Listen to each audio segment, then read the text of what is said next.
And we're live. It's the pre-show of our 220-1002 Core 2 A Plus study group, everybody. Thanks for being here. We got quite a few things to go through. Let me see if I can make sure I've got everything set up here. I don't have my headphones in. Thinking I can't hear myself. I mean, I can hear myself, but I can't hear what you're hearing. So I have to get that done. In the meantime, let's get some conditioning of the air going in here. We may not do that because I'm not on the network. Details. Thanks for being here, everybody. We've got all Core 2 questions happening now.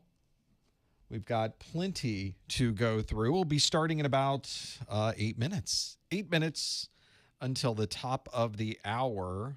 Okay, I'm on the network. Let's get some air conditioning. It would be easier if I just stood up and went over and turned it at this point. It's kind of how technology works, isn't it? Why are we not doing it the easy way? I don't know. I don't know why we're not. But this is where we are. And welcome to my world. Okay. We have the proper conditioning of the air going. Let's see if we can get some headphones in. That would be nice. Hello, chat room. Nice to see you. I need to pop out the chat so I can watch what's going on. Pop out the chat. Pop out the chat. Pop out the chat.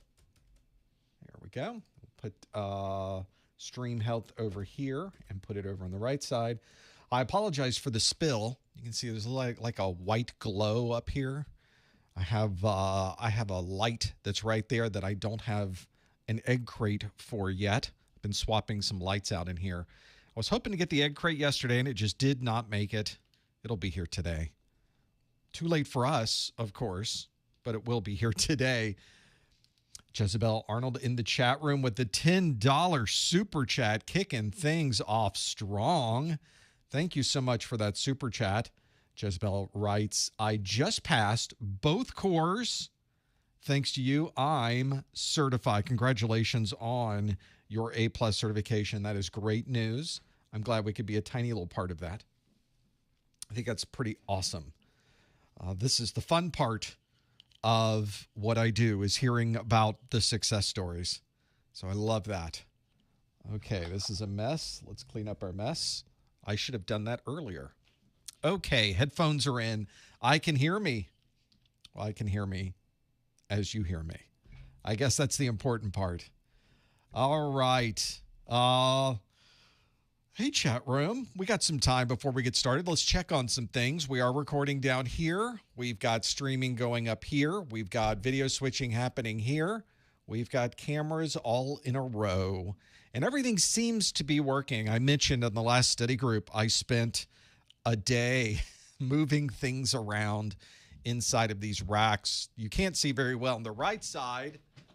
Can't really see very well on that side either. I got to move this way. So there's a rack over here.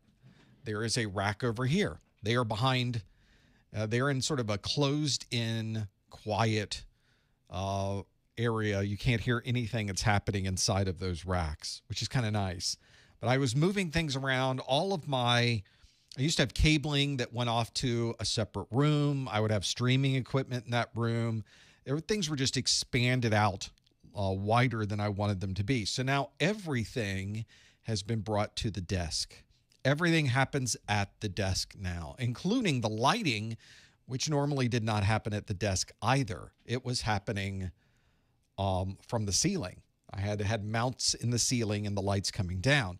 And in fact, the light, you can see there's a light not on behind me. Well, you can't see that. There's a light not on behind me on the alleged green screen that I just haven't turned on yet. Let's see if I can get that working. I hit a wrong button earlier, and that just caused problems. And then, of course, the world all stops working so great. So while you are looking at me, we haven't started yet, for those of you checking in. There's plenty more to do here. So let me log into my lights, and let me select the light on the back left, and let's turn it on. There's a light. Boom. That's much better. So we'll be adjusting lights and doing other things as we get going with this. That was great. Hello, everybody. Hello, Dallas, Texas, and St. Vincent, and Tacoma, Washington, Tampa, Florida. There's the Floridians. Thanks for being here. Really appreciate it. Hey, New Zealand and Charleston, South Carolina, and South Bend, Indiana. Welcome, welcome. So nice to have you here. Hello, India and Santa Monica and College Park, Maryland, my Maryland. Hello, Missouri and San Antonio, Texas, and Omaha, Nebraska, and Denver, and San Diego, and Savannah, and El Paso, and Tel Aviv, and San Diego, Rayford, North Carolina. Hello, Dallas. There's a lot of people checking in today. Thank you for being here. We have so much to do today. Uncle Phil, let's see. Got that going. Okay, I think we got a lot of stuff here going on. Yes, there are pictures on my screen, and you'll see these in a moment. We'll go through this. This will be fantastic. Hey, Grand Prairie, Texas, and Cincinnati, and Naples, and the UK, and Canada, and Nigeria, and Suffolk, and the Houston. Hello, Houston. South Africa, another Charleston, Jamaica, Plano, Texas. Where do we go to answer the questions asked here? Well, we'll talk all about that in a moment. Hello, Chile, and Folly Beach, California, Tri-Cities, Washington, D.C., Hanover, Germany. Does anybody say Washington anymore? I guess they don't say Miami or Washington, do they? Or maybe they do. What do I know? What do I know? We've got all new, brand new Core 2 questions for you today. I finished them last week. We'll figure it out. I don't remember them, though. That's the real key. I'm wondering if I even got it right here. I think I did. I think I've got the right questions in the right place. Always worry when I do multiples of these at one time. I will sit down and usually do the 2A plus Core 1 and Core 2 study group questions in the same sitting. So those tend to blend together for me. This time I've tried to push it a little bit. I've got the Network Plus already done for next week and most of the Security Plus done for next week.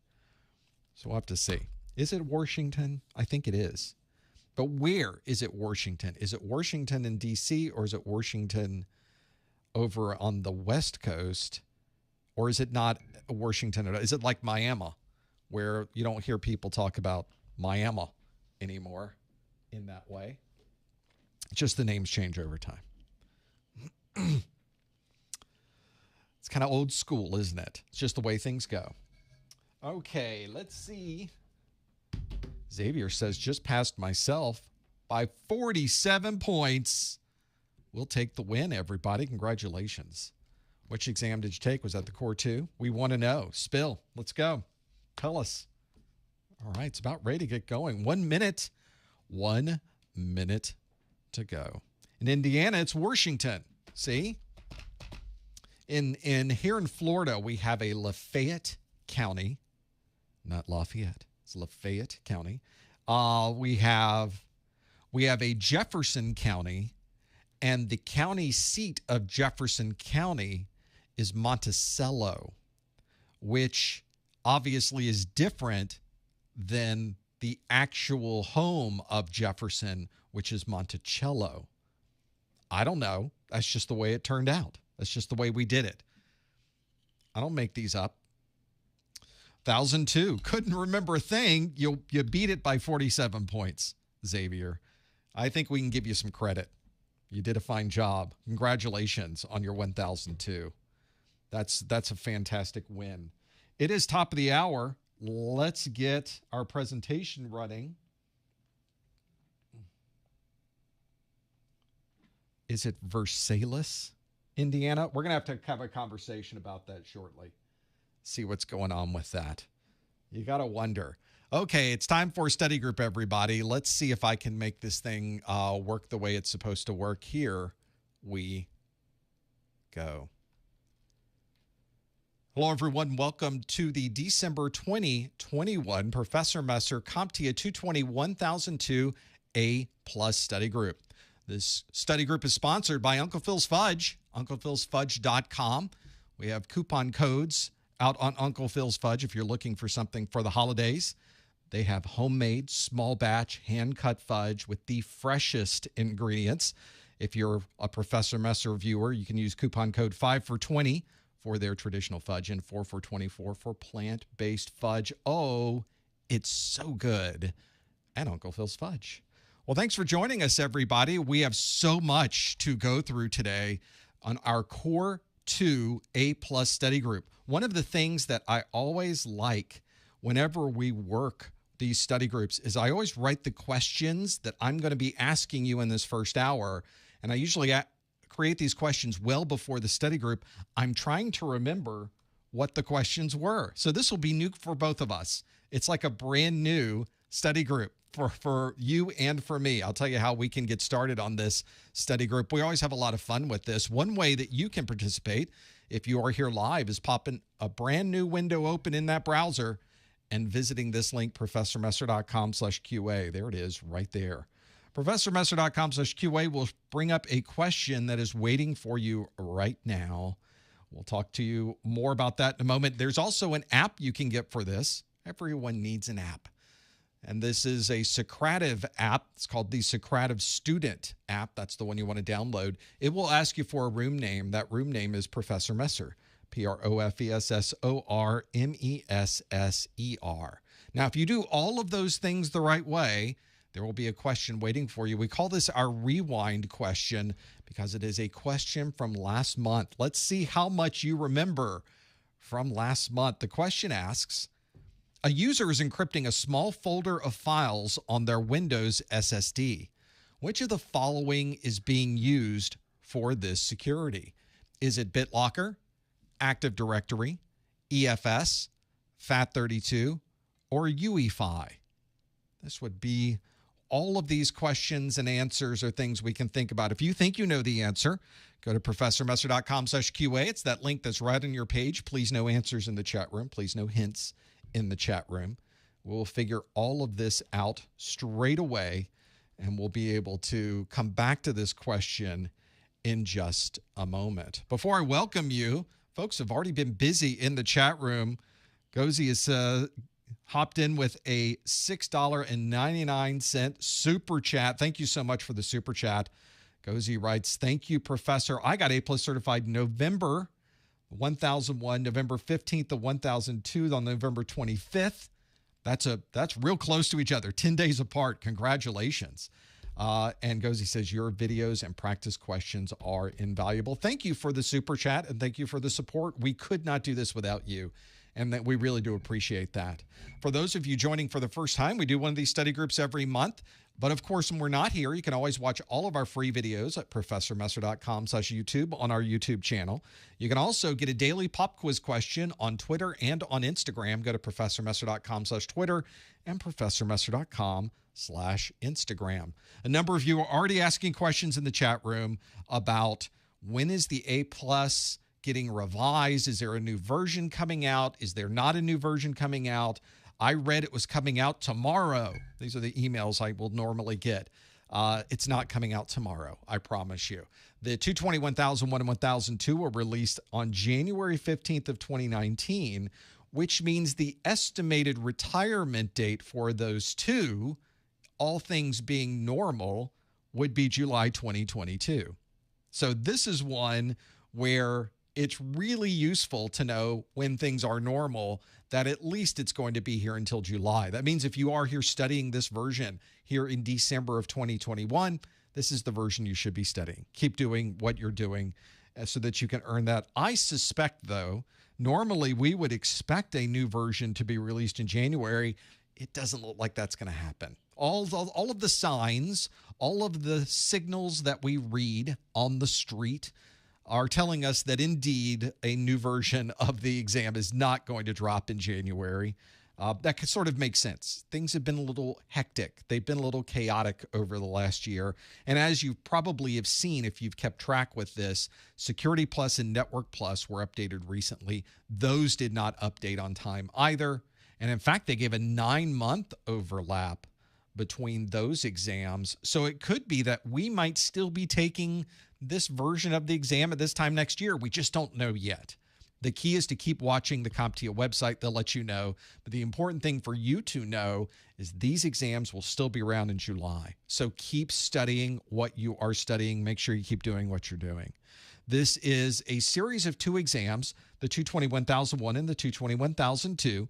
On the 1001, you need to score a 675 on a scale of 100 to 900. I know, it doesn't make sense, but there it is. The 220-1002, you need to score a little bit better, a 700 on that same scale. Today, we're going to be talking about the 220-1002, which is what it says there under my head. This is the Core 2 exam. We often hear it referred to as that.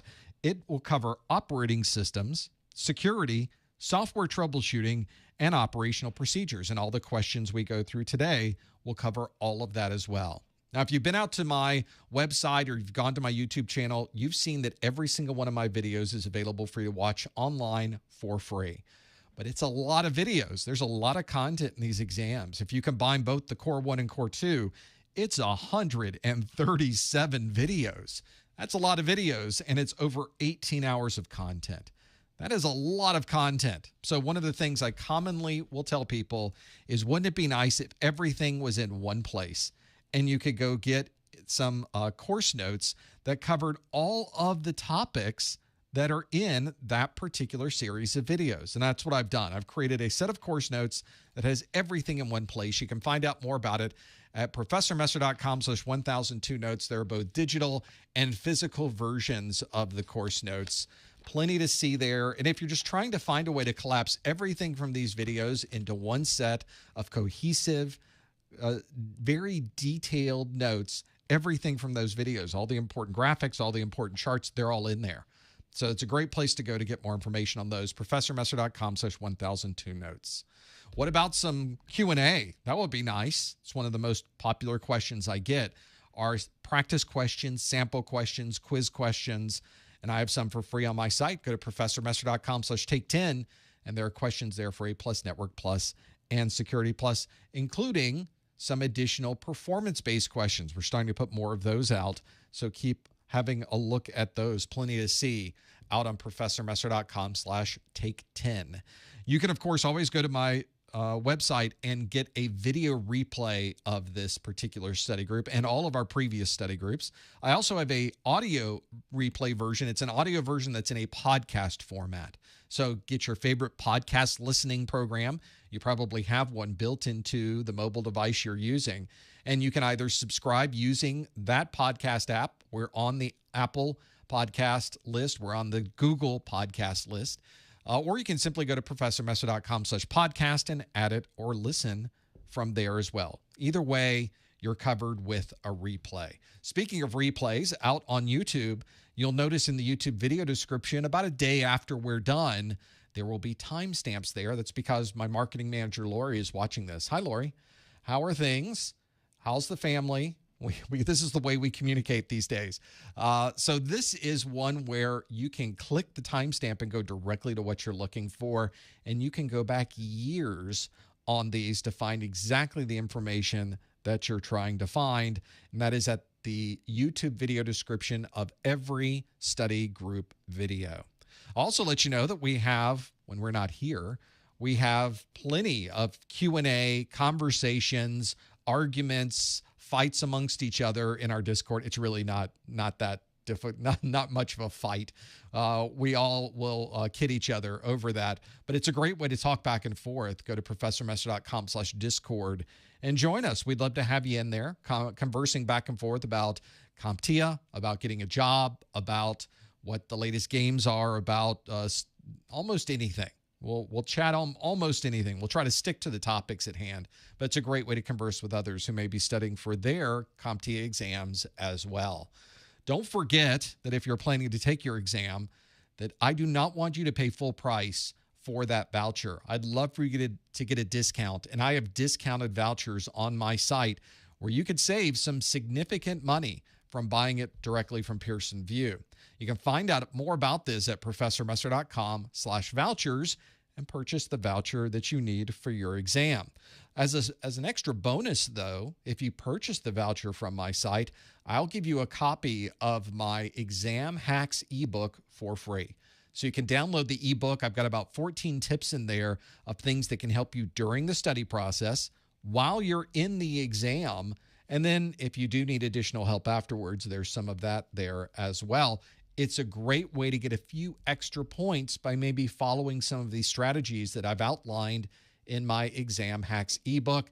That's yours for free if you purchase the voucher on my site at professormesser.com/vouchers. You're going to need a voucher anyway. Why not get the book along with it? Let's go back to that question we asked earlier, which was a user is encrypting a small folder of files on their Windows SSD. Which of the following is being used for this security? Is it BitLocker, Active Directory, EFS, FAT32, or UEFI? The answer, as you have put it in, let's show the results. 55% of you say it's EFS, so just over half. That's a good number. But 38% say BitLocker is what you would use for that. And then it's down to single digits. Only 4% said Active Directory, only 3% said FAT32, and only 0%.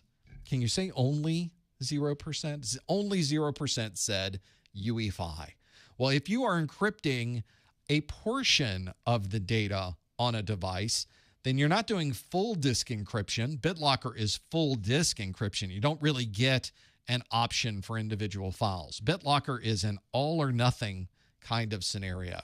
What you're looking for is a way to encrypt individual files or individual folders. And the way that you would do that in Windows is by using the encrypting file system, EFS, where you can encrypt at the file system level as long as you're using NTFS as your file system. This is something available in many different versions of Windows, probably one that you're already using.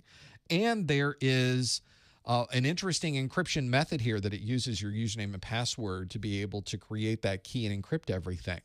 This means you have to be very careful if you happen to delete a user that has encrypted files on a system, you might lose access to those files. So make sure that you have all of your keys backed up. If you're in a corporate environment, you're usually doing that anyway through Active Directory. EFS is what we were looking for. If you're one of the 54% of you that answered EFS, you got that one absolutely right. We've explained why it's not BitLocker, because that's a full disk encryption, or FDE. That wouldn't work for us if we just wanted to encrypt a small folder of files. Although technically, a small folder, if you're doing BitLocker, aren't you encrypting the small folder files? You're just encrypting everything else as well. Not quite the question we were asking. Active Directory has no encryption capabilities for small folder files, so that wouldn't work. FAT32 is a file system, and FAT32 in itself doesn't provide any encryption capabilities, unlike NTFS. And then UEFI is a type of BIOS. And everybody knows that. That's why everybody stayed away from it. So we know that it's not UEFI. Well, now we've gotten into our Q&A. We've been able to answer a few of these questions. We've been able to make sure everything's working properly. So now we need to do another question. We need to do a new question of the month, and we do have one. It's our exam Q&A that is a performance-based question. As many of you are familiar with, on the CompTIA exam, most of the questions are multiple choice. For example, the one we just did was a question, and then there were multiple choices in the answers that you could choose. But there are a handful of questions at the beginning of the CompTIA exam that CompTIA calls performance-based questions. These performance-based questions could be anything but multiple choice. They could be fill in the blank. They could be matching. They could be putting things in a particular order. They might be drag and drop. There's all kinds of questions you might run into. So I have for you a performance-based question. And here is your performance-based question of the month. At the Linux command line, display all of the files in the current folder. At the Linux command line, display all of the files in the current folder. What would you type into this command line to be able to do that? If you think you know the answer, please do not answer in the chat room. You're going to want to go to professormesser.com/QA, follow the link there at the bottom of the page, and lock in your answer. It's a great way to do it. Tyrone in the chat room asks, I'm completely new to IT. Should I focus on learning the terms first? I probably wouldn't. One of the things that's kind of nice is as you go through these training videos, the terms are explained as you go. And quite honestly, a lot of the terms that are in the acronym list that's in the back of the exam objectives don't actually come up in any part of the exam objectives. So some of them are kind of a waste to have to learn. And in fact, we don't have a lot of questions on the exam that will ask you what words are associated with a particular acronym. That's not a situation you would run into either. So this is one where I think as you go through the exam objectives, as you watch the videos, as you read your book, as you do some labs, these terms will naturally appear and you'll be learning them as you go effectively. So I think that's a great way to go about doing this. I think that's probably one of the easiest ways to do it as well. I don't see a lot of value at having flashcards with acronyms and names. There's not a lot of value there. There's a little bit of value because sometimes knowing the name can help you understand what it does. It would be much more valuable if you had a flashcard that had an acronym and the spelled out words for that acronym and an explanation of what that acronym actually provides or what it does with your systems. There is an acronym list from CompTIA. It's in the back of the CompTIA exam objectives. Go to professormesser.com/objectives. Follow the link to CompTIA and download your set of exam objectives. It's in the back of that. It's an okay acronym list. There's a lot of additional unnecessary acronyms in their list, unfortunately. They're doing a little bit better to kind of get down to that level. So we'll see how they do with this. Let's see. We got a few more people. I'm going to let them answer real quick, though. Beluga Jim in the chat room, $5 super chat. Thank you so much. I sure appreciate that. You got a free super chat. That's fantastic. And thank you for spending your free super chat in our super chat. It looks like you're working on Core 1 right now. Well, you're in a good place. You're working on Core 1 and Core 2. We've done both Core 1 and Core 2 study groups this week. And of course, I've already posted the Core 1 study group from 2 days ago. That would be a great thing to do. Yeah, sometimes I know the acronyms and can't remember what they stand for because we don't use those terms in the industry. We don't usually say what the acronym is. It gets to a point where we use the acronym. We know what we mean when we say the acronym, but we forget what those actual words are. And that's just one of the, I guess, side effect of using acronyms so much with this. Let's see how you did with this one. The question asked, at the Linux command line, display all of the files in the current folder. You can see we've got a prompt right there at this command line. The way that you would view the files is you would use the ls command. There it is right there, ls. That's all you have to type in. It stands for list files, I guess, or list everything here in this particular folder, ls. The list command shows you all of the files that are there. These are all the log files on my system. I just typed in here. This happened to be in Mac OS, but it works exactly and looks exactly the same in Linux as well. ls is pretty nice to be able to have access to. It's one of the most common commands you will use in Linux, and being able to do that. And there's other people in the chat room are mentioning, as this tends to happen with Linux, is there's more than one way to do anything in Linux. And so what about the ls-l command? What about the ls with these options? What about these command lines? Yep, those work too. Anything, I'll accept that, but anything will work as long as you type in ls to be able to list those files. Very useful to have that functionality. That's what you need to know. There's a lot of Linux command line that you need to know for the 221002. Make sure you look at the exam objectives because it is extensive. Here's a better look of that ls command and the log files that are on my system. There's a lot of log files on my system. I guess not that many. I probably have more on the Professor Messer web server. But that's quite a bit that's here on the machine in front of me on that ls command and being able to use it. Make sure you're familiar with those Linux commands. You could obviously get a list of things you need to know from the CompTIA exam objectives. Make sure you do that. Let's do another question. Let's shift gears and do a multiple choice question, shall we? I think that's a good idea. This multiple choice question asks, a system administrator needs to install a telnet client on a Windows 10 computer. Which of the following would provide this functionality? Would it be programs and features, device manager, internet options, user accounts, or administrative tools. A system administrator needs to install a Telnet client on a Windows 10 computer. Which of the following would provide this functionality? Would it be programs and features, device manager, internet options, user accounts, or administrative tools? If you think you know the answer, go to professormesser.com/QA. There's the links right there on your page. Go to that link, lock in your answer, see if you happen to know what it is. Please no answers in the chat room.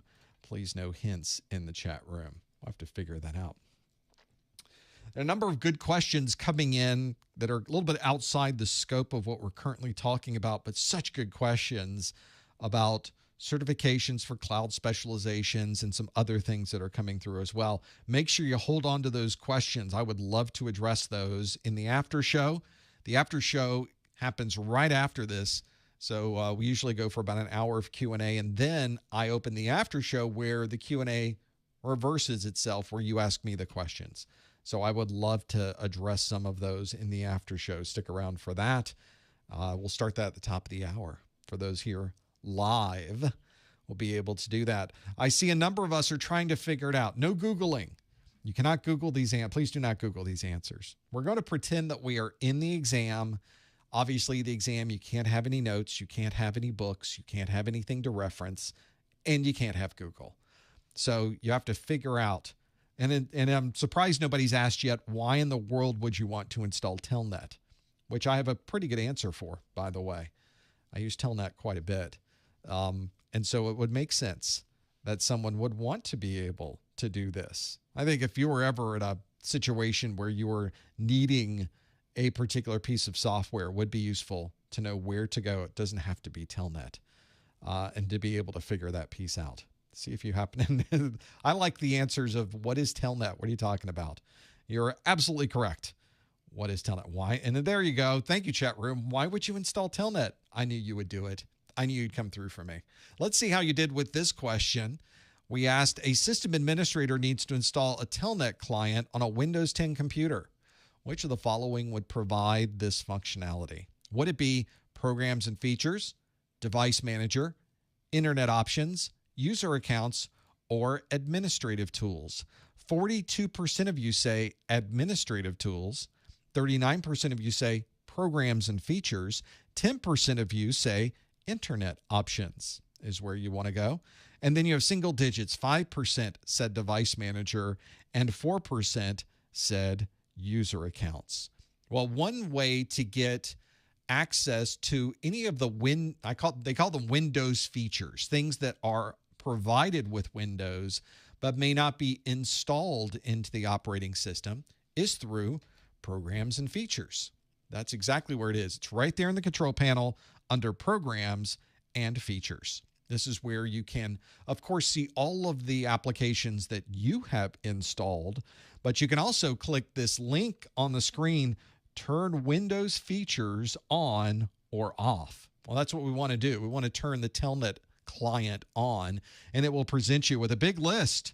Look at all these features. Most of them are not turned on by default. You can see quite a few are listed here, and you can see, interestingly enough, that Windows 10 comes with both a Telnet client and a Telnet server. Interestingly enough, both of those. We just, in this case, wanted a Telnet client, so you're kind of covered either way to be able to have this. So programs and features is what we were looking for. You click that link and say, go please install it, and it would absolutely do that. So if you answered A, 39% of you chose programs and features, and you got that one absolutely right. Notice it would not be under administrative tools. You would think that it would be there. That it would be under administrative tools, but it's not. It's not one of the administrative tools for Windows. It's more of the core installation, so it's under programs and features. 9% of you said internet options. Internet options generally allow you to set configuration for your browser and how the browser operates, so that wouldn't help you. 6% of you said device manager. Telnet is not a device, so that's not where you would install it. And 4% of you said user accounts. And Telnet is not part of your user account configuration either. It's an application you would install in your operating system. So why would anybody even install Telnet? Let's go outside the scope of this. Let's take this question to the next level, which is, why are you asking me this question? This is where a lot of people will send me notes saying, this question makes no sense because you told us Telnet is inherently insecure. It sends information across the network in plain text. There's no encryption built into Telnet. But if you've ever needed to check to see if a port was open, you may want to try using Telnet for that. It's a great way to Telnet and send data to a particular port, a particular TCP or UDP port on another device, because you can specify with Telnet which port number to send this data to. So it's a great way for you security folks. You'll see this when you get to Security Plus. I demonstrate this with Telnet and being able to do that. There are probably better applications to use if you're trying to identify an open port and see it send information back to you. There's NCAT or NetCat is probably a better way to do this. Think of this as a less expensive, easier built-in function that's already in Windows. We wouldn't have to go to another site, install third-party software.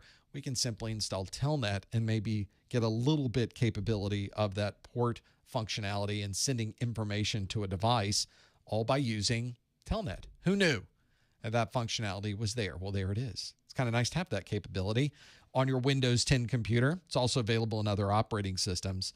It's another great functionality, and the way that you would install it is by using programs and features. If you answered A, 40% of you got that one absolutely right. Let's do another one. This question asks, the access point at a SOHO has an option configured for WPS. Which of these would be the most likely reason for this configuration? Would it be application monitoring, MAC filtering, SSID suppression, automatic IP addressing, or wireless authentication? The access point at a SOHO has an option configured for WPS. Which of these would be the most likely reason for this configuration? Is it application monitoring, MAC filtering, SSID suppression, automatic IP addressing, or wireless authentication? If you think you know the answer, go to ProfessorMester.com/QA, right there on your screen. Please no answers in the chat room. Please no hints in the chat room. Which one could it be? This is one where we really do need to know a lot about a lot here. There's quite a few things happening in this question that we need to figure out. This is a good example that I mentioned earlier of knowing what the acronyms mean, what those words are associated with the acronym, doesn't really help when you're trying to figure it out, when you're trying to get the answer. In fact, here, knowing what the acronyms are, I don't know is going to help you very much. So we'll have to see if it does. The access point at a SOHO is an option configured for WPS. We already got two acronyms. They're just in the first sentence. So now we have to decipher that. We have to unpack it and see what we can grab from this. Which of these would be the most likely reason for this configuration? Let's see if you can figure out all of those pieces. There's got to be one in here that we can work through. Application monitoring, MAC filtering, SSID suppression, automatic IP addressing, or wireless authentication. All of these look pretty straightforward. We'll have to see. We'll have to see. And now, why would we use Telnet? Why would we use WPS at a SOHO? Well, we can talk about that too. We can talk all about that. I've got lots of things. You could probably think of some reasons in your mind as well when you work through them. We'll have to take care of a number of those. See how we do with this particular answer. Let's see how you did. The question asked, the access point at a SOHO has an option configured for WPS.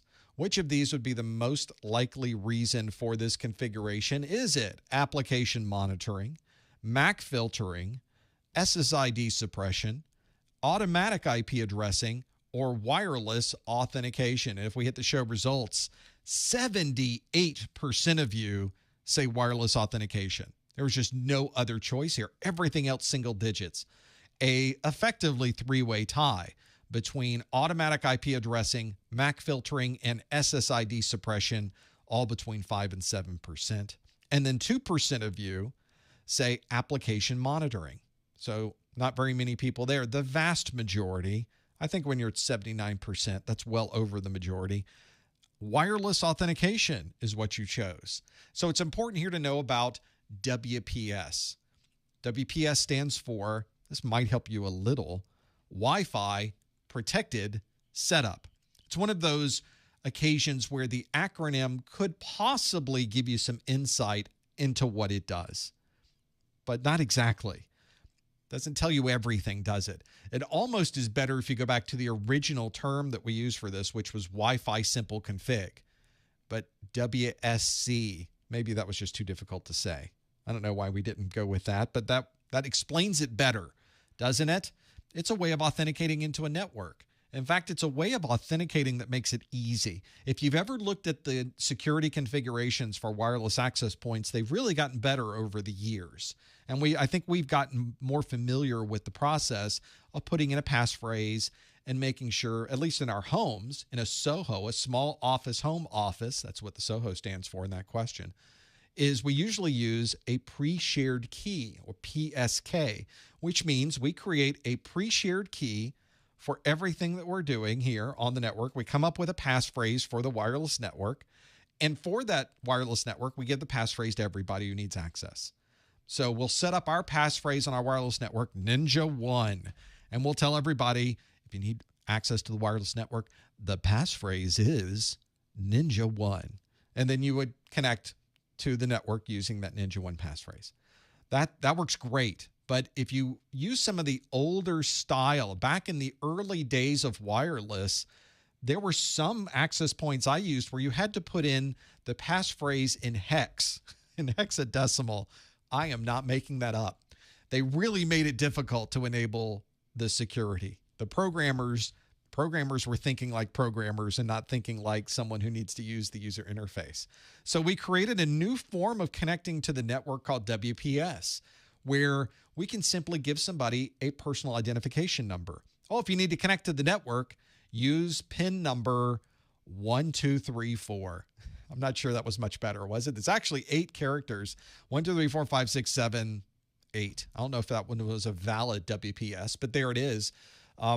You could also have other ways to connect. Maybe you get close to the access point and push a button.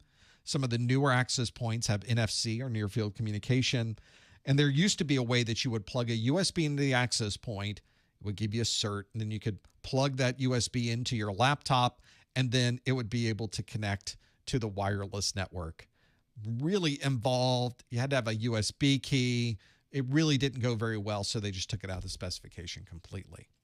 The problem with WPS, for those of you familiar with this, is WPS doesn't have great security. It was a great idea in making it easier for people to connect to a wireless network. Unfortunately, there are some significant security vulnerabilities with WPS, especially with being able to connect and use the network or prevent someone from brute forcing their way onto your network effectively. So we normally will tell people, you should probably disable WPS. Just don't turn it on. As a best practice, just give people the pre-shared key. Everybody pretty much understands the process these days. The operating systems work so much better with the pre-shared key. Just use a pre-shared key if that's how you're going to do it, and disable WPS completely. Now, as somebody in the chat room mentioned, why would you turn this on? Why would you even use this? Well, most of the time, the reason it's on is that's the way it came from the factory. That's the way it was set up originally. Or maybe somebody turned it on and didn't realize there was a security issue associated with that. So we will normally tell people, especially in a small office or home office, you should probably disable WPS. We don't feel that it's a significant problem anymore because a lot of manufacturers have built in a way to prevent brute force attacks, but still not a good idea. It's not the best practice when you're dealing with a wireless network, but it certainly is the one that deals with wireless authentication. Application monitoring would be something completely different. be like NetFlow or SFlow for application monitoring, which is not part of the A+. I just kind of threw that one in there. MAC filtering is part of the A+, where you would allow or disallow access to the network based on a MAC address. That's the media access control address, not a Apple Macintosh address. That is the hardware address of your computer. SSID suppression would prevent the name of the wireless network from appearing in a drop-down list, but would not help you or have anything to do with WPS. Not useful there. And then automatic IP addressing, that's really DHCP, the Dynamic Host Configuration Protocol. That's not part of WPS either. But as the chat room is mentioning, that sounds great. I can just use a personal identification number to gain access to the network. Why don't I do that? There's a convenience factor associated with that. Well, I would say in the past, probably it was more, or at least similarly convenient. But these days, a pre-shared key is just as convenient, and probably more so than having WPS configured and enabled in your system. And considering there are significant security concerns with having WPS turned on, any convenience that was there is already overshadowed by the insecurity of the mechanism. So don't use WPS. That's the way to do it. If you're someone dealing with WPS, that's what we're talking about, is working through that way. As some of you noticed at the beginning of the study group, I mentioned a new sponsor. It's Uncle Phil's Fudge. And this is a perfect time for this. It's the holiday season. And if you're trying to find someone a unique present, something that they really can't get anywhere else, how about homemade, handmade, small batch, made from scratch fudge? It's Uncle Phil's Fudge. I'm also going to let you in on a little reason. Some of you are mentioning this as you came in and saw this. Here's Uncle Phil. There he is. Good-looking fellow. And you may notice there's a little resemblance there. So full disclosure, Uncle Phil is the uncle of my children. He's my brother. So Uncle Phil is someone who is just as passionate about the fudge that he creates as I am about creating content that you can use to get a job or get a better job. Uncle Phil is on it, and we've been enjoying his fudge for years.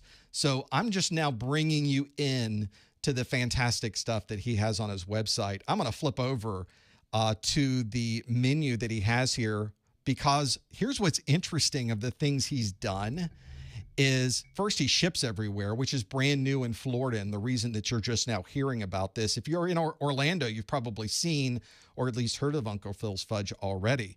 He has vegetarian and gluten-free fudge, which it tends to be for many of these flavors anyway. But one of the challenges I've seen is that it's sometimes hard to find something fun to eat for folks that may want something that is vegan. So he has spent literally years honing a vegan recipe for fudge. There's some vegan versions. Let me scroll down. Look at all those fudge versions that he has. It's ridiculous. I'm glad I don't live in his house. So cookies and cream, Cuban espresso, dark chocolate, key lime, and mint chocolate chip vegan versions. And they really are quite good. I literally had some yesterday. Fantastic options. And there are discounts available for Professor Messer viewers. It's the same discounts you get if you happen to find him that is selling these when he has some of the shows they have around town. You'll find a pop-up, and make sure you go check out. In fact, his Instagram is just ridiculous. Oh, this is the one I also had. This is the fudge that he has made for the season, which is this fantastic candy cane fudge. Oh, so good. So good. There is a discount available if you go to go to UnclePhil'sFudge.com. I don't have a link on my site yet. I need to put that there.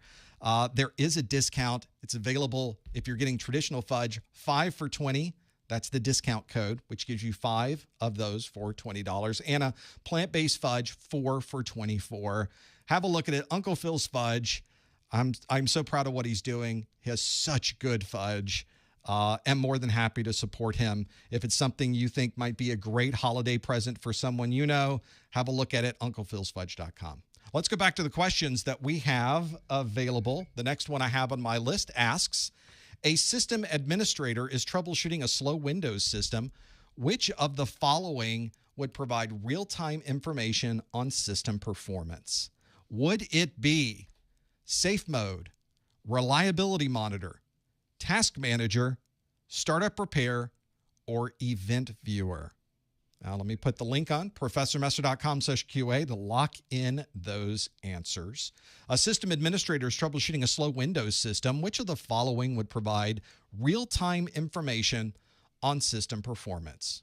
Would it be Safe Mode, Reliability Monitor, Task Manager, Startup Repair, or Event Viewer? There's your link right there. Pardon me a moment. I'm going to make my screen just a little bit bigger. I'm wondering why I don't have the normal real estate on my screen, because I didn't click all the right things on my screen to give you more real estate. So it helps me just a little bit more real estate on my screen goes a long way for this. For those of you asking about Uncle Phil's Fudge, he does ship to Canada. U.S. and Canada is where he ships. Anywhere in the continental North America. I guess for we go outside continental U.S. If he does ship to the U.S., that does include Hawaii and Alaska. I guess that's the case. So you'll find it on his site. Everything is configured and set up so when you check out, it will do all of that, shipping costs and all of those fun things. Have a look at that. We have to know what that is. Uncle Phil's Fudge, UPF. That's not a great acronym, is it? We'll add that acronym to the CompTIA exam objectives. And have that. I'm kind of spoiled because he just brings it over during the holidays and kind of dumps out this big container of fudge onto our Thanksgiving and Christmas table. So I'm a little spoiled. I've been enjoying it for so long. It's during this conversion over. It used to be that folks in Florida that had that kind of business weren't able to ship. It wasn't legal to ship. The state of Florida wouldn't allow you to do that. But with COVID, they've realized, well, we kind of need to let people work. So here in Florida, a good example of that. He can now ship anywhere he would like to be able to do that. So it's kind of nice. I was the Fudge guinea pig, by the way. He always brings new things he's working on. So this time was the vegan. There was more vegan flavors that he brought over. We have such fun talking about it and figuring out. And I have helped him a little bit with IT. He kind of handles that on his own. I kind of give him advice to say, if you want to set it up so you don't have to deal with it, here's what you should do. Because he's making, like anybody who's an entrepreneur, you should be doing what you do. So he shouldn't be a website administrator. He should be a chef making fudge. That's what he's doing. So that's a good example of how you would make that happen. Let's see how you did with this question. It is a system administrator is troubleshooting a slow Windows system. Which of the following would provide real-time information on system performance? Would that be Safe Mode, Reliability Monitor, Task Manager, Startup Repair, or Event Viewer? And let's see how you answered. 74% of you say, I would use Task Manager. 13% said I would use Reliability Monitor, one of my favorite utilities. 11% said Event Viewer, one of my least favorite utilities. And 2% said Safe Mode. 1% said Startup Repair. That's a pretty strong number. 73% saying real-time information on system performance. I suspect some of you may have already used Task Manager for this. It is a fantastic function to be able to use on your system. You should be using Task Manager. These days, there's so much they're building into it. They keep adding more and more and more capabilities to Task Manager. So that's one where you can check real time. When somebody says this system is slow, the first thing you're looking at is CPU utilization and input-output stats. Almost always it's there. This has got information inside of it that can help you have a look and manage slow system performance. But Task Manager is really the place I'd start. Task Manager also has a startup tab, services, the app history. There's a lot of capabilities that have been built into this. And Task Manager, it's becoming that one-stop shop. Microsoft has realized we should go to one screen to kind of start our process of troubleshooting, and Task Manager is one of those great tools to be able to do it. If you become very proficient in Task Manager and know exactly what columns you should be adding and what they mean, you can get really, really good at troubleshooting why a system might be slow, or at least identifying things that you know might be causing the problem or might not be causing the problem. Great tool to have. Task Manager is what you should be using. And 74% of you said, yeah, that's what we would use to troubleshoot a slow system and get real-time stats. Task Manager is absolutely the tool to use. You got that one absolutely right. Let's do another question. We're just kind of running through these. Let's do another one. This question asks, a company is negotiating the purchase of enterprise and an enterprise software license. Let's try that again. A company is negotiating the purchase of an enterprise software license. Which of the following would contain the terms of this license? Would it be DRM, EULA, NDA, FOSS, or SLA? A company is negotiating the purchase of an enterprise software license. Which of the following would contain the terms of this license? Is it DRM, EULA, NDA, FOSS, or SLA? If you know the answer, please lock it in at professormesser.com/QA. Please no answers in the chat room. Please no hints in the chat room. I am so excited about the comment from Yaha in the chat room about, Angela in the chat room, who said, what is Reliability Monitor? This excites me so much because if you've never used Reliability Monitor, it's going to blow your mind. If you're someone who's always gone to Event Manager and tried to sift through the thousands and thousands of events on your system, and you think, this is impossible, how can anybody find anything in here? You're absolutely right. That is where you would find all of those things. It's practically impossible. But if you go to, this is literally a tool in Windows, Reliability Monitor. If you go to Reliability Monitor, it takes all of the data that's in Event Viewer, all of those log files, and presents them on the screen in a way that you can go back in time and see every problem that you have, what caused that problem, and it filters immediately on them. It's amazing. I do mention it in the course, so that's something you can look at, but something you can run right now on your system. It won't hurt anything. Just run Reliability Monitor. It's fantastic. Thank you for asking, Angela. Another question on the chat room. Hey, is this kind of question in the exam? Well, it could be. All of the topics that I list here in this particular question and all of the answers for this question are part of the CompTIA Core 2 exam objectives. So if any of those terms look familiar to you or don't look familiar to you, perhaps even more importantly, you should go back and make sure you know what each one of those does. So even if you knew what the answer was, go look at the other answers and figure out why they were on this list and what they do. Because this question could have been about any of these. It's only about one of them, though. So that's how you would work through that. So what is the purpose of Event Viewer? Well, you got to see events, right? And if you go into Reliability Monitor, it will filter down and take you into a filtered view of the Events Viewer. It's fantastic to have. Plenty of functionality in there if you know how to filter it. Manual filtering just takes time. But sometimes that's all you have. Are Fudge flavors on the exam? They should be, right? They should be. Let's see how you did with this one. A company is negotiating the purchase of an enterprise software license, which I have done quite a bit. Which of the following would contain the terms of this license? Is it DRM, EULA, NDA, FOSS, or SLA? The results here, again, 73%. We have such strong numbers here today for all of this. EULA came in at 72%. 16% of you, though, say that's an SLA. That is the terms of this enterprise software license. 7% said DRM, 4% said NDA, and 1% said FOSS, F-O-S-S. So which one would it be? Well, if 73% of you say it's EULA, then I'm going to have to kind of go with that one. EULA is the End User License Agreement. The End User License Agreement is especially for enterprise type systems.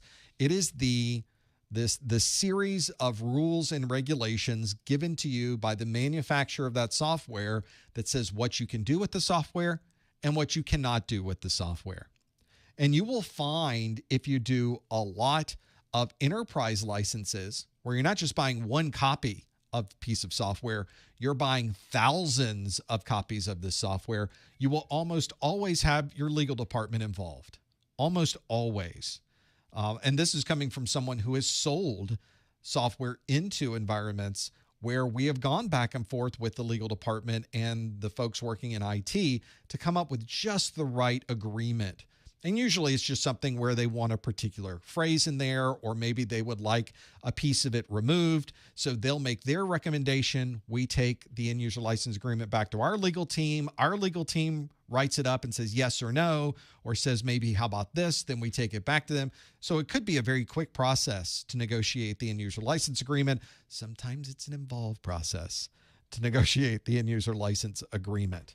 There are other types of agreements that you might run into. For example, if you are using open source software, you may not have to negotiate with anyone because it is free and open source, or FOSS. And you can read through the source code yourself to be able to do this. Digital rights management, or DRM, is software that limits your functionality of the software. And with many pieces of software, with some pieces of software, DRM is built in, and you can only perform certain functions within that software, and it is technologically locked down or broken in a way that would not allow you to do that because it has DRM inside of it. And that's by design. It's not a surprise. Everybody knows it's there, and you've agreed to that to be able to use that software. But the end user license agreement, I think we've all gotten used to seeing them. If you've ever installed software in your computer and it brings up a box, and you scroll through the box in 2 seconds and click OK, I agree to this, you just agreed to the EULA. You just agreed to the end user license agreement, which is a legal document. They can hold you to whatever they put in there. I should throw something real crazy in my EULA. If you purchase one of my books or one of my training videos from my site, there is a end user license agreement that goes along with that. So it's a normal legal document that is used for practically all software type transactions. You'll find it very commonly used, but that is what you would use if you were trying to negotiate an enterprise software license, is the end user license agreement. And if you're wondering who reads them, I think folks at home probably don't. Trust me, in the enterprise, they go through every paragraph. They look at every word, and it may be your job to read through these documents, to read through all of the end user license agreements that you're using, and make sure contractually that you're not signing something that would put your company in any type of peril. So pretty important to be able to have that. So make sure you're familiar with those, the end user license agreement. And we already talked about DRM. We already talked about FOSS. We didn't talk about NDA, I think, on that other page, did we? We did not. The NDA is a non-disclosure agreement. Non-disclosure agreement means that I'm signing a document that says whatever you tell me, I can't tell anybody else. Sometimes a non-disclosure agreement is a one-way agreement. Sometimes it's a two-way agreement, so that both of us sign the document and we agree in this meeting, whatever we talk about doesn't go anywhere else. We can't tell anybody else. We often will do that if you're showing someone a pre-release version of software or hardware. We'll say, we'll show this to you, but you have to sign this non-disclosure so that you don't tell anybody else what we're about to bring out to the market. Very common too, that if you're ever in a meeting with a manufacturer and they're bringing in folks to show kind of a view of the world, here's what we're planning for the next year, everyone in the room has to sign the NDA. I'll have that there. And lastly on the list is a service level agreement, or SLA. An SLA is not specific to the terms of the license. They are part of the license itself. I guess in some ways they could be added to a particular document, but they're not usually part of an enterprise software license. They're usually part of a service agreement that you've created. So let's say that you as an IT professional you've purchased 1,000 computers for your organization, and you're concerned that these computers could fail and you need to replace them quickly. So you might have an agreement with the manufacturer that will pay you a certain amount per month. But in return, if any of these systems fail, we need another machine on site up and running in 6 hours or 4 hours or 24 hours or whatever the number happens to be. That value, that number of hours, is a service level. We're expecting a certain level of service from you, and we're putting it into a contract that says if we call you, you will have a person here, you will have equipment here, you'll have something happen so that that system will be up and running in 6 hours. That is a service level agreement, probably most common for things like networking type arrangements, or someone who has hardware, enterprise hardware, where you're paying $100,000 for firewalls, and if a firewall fails, you need another one quickly. You can't keep those around. You can't just buy multiples and have a spare in the back when it's $100,000. So you would have a service level agreement that says if this fails, our local provider will bring us a new firewall within 4 hours and have it up and running. So very common to have a service level agreement. All of these are important when you get into negotiations. It's sort of non-technical, but extremely important part of being someone in IT is being able to handle all of these. I know we're close to the top of the hour. Let's fit one more question in, shall we? Let's do another one. This next question asks, a system administrator needs to track ongoing memory usage on a server for 7 days. Which of the following would provide the best solution? Would it be task manager, performance monitor, reliability monitor, services, or system information? A system administrator needs to track ongoing memory usage on a server for 7 days. Which of the following would be the best solution? Would it be task manager, performance monitor, reliability monitor, services, or system information? If you think you know the answer, go to professormesser.com/QA and lock in your answer. Please no answers in the chat room. Please no hints in the chat room. We got plenty we can go through with these questions. Maybe this is one that we've already talked about some of these. So if you've been paying attention, you might actually know the answer to this one because there were others that we've already talked about already, which, by the way, is a pretty good strategy for your exam. A number of questions in your exam will reference topics that are asked with other questions on your exam.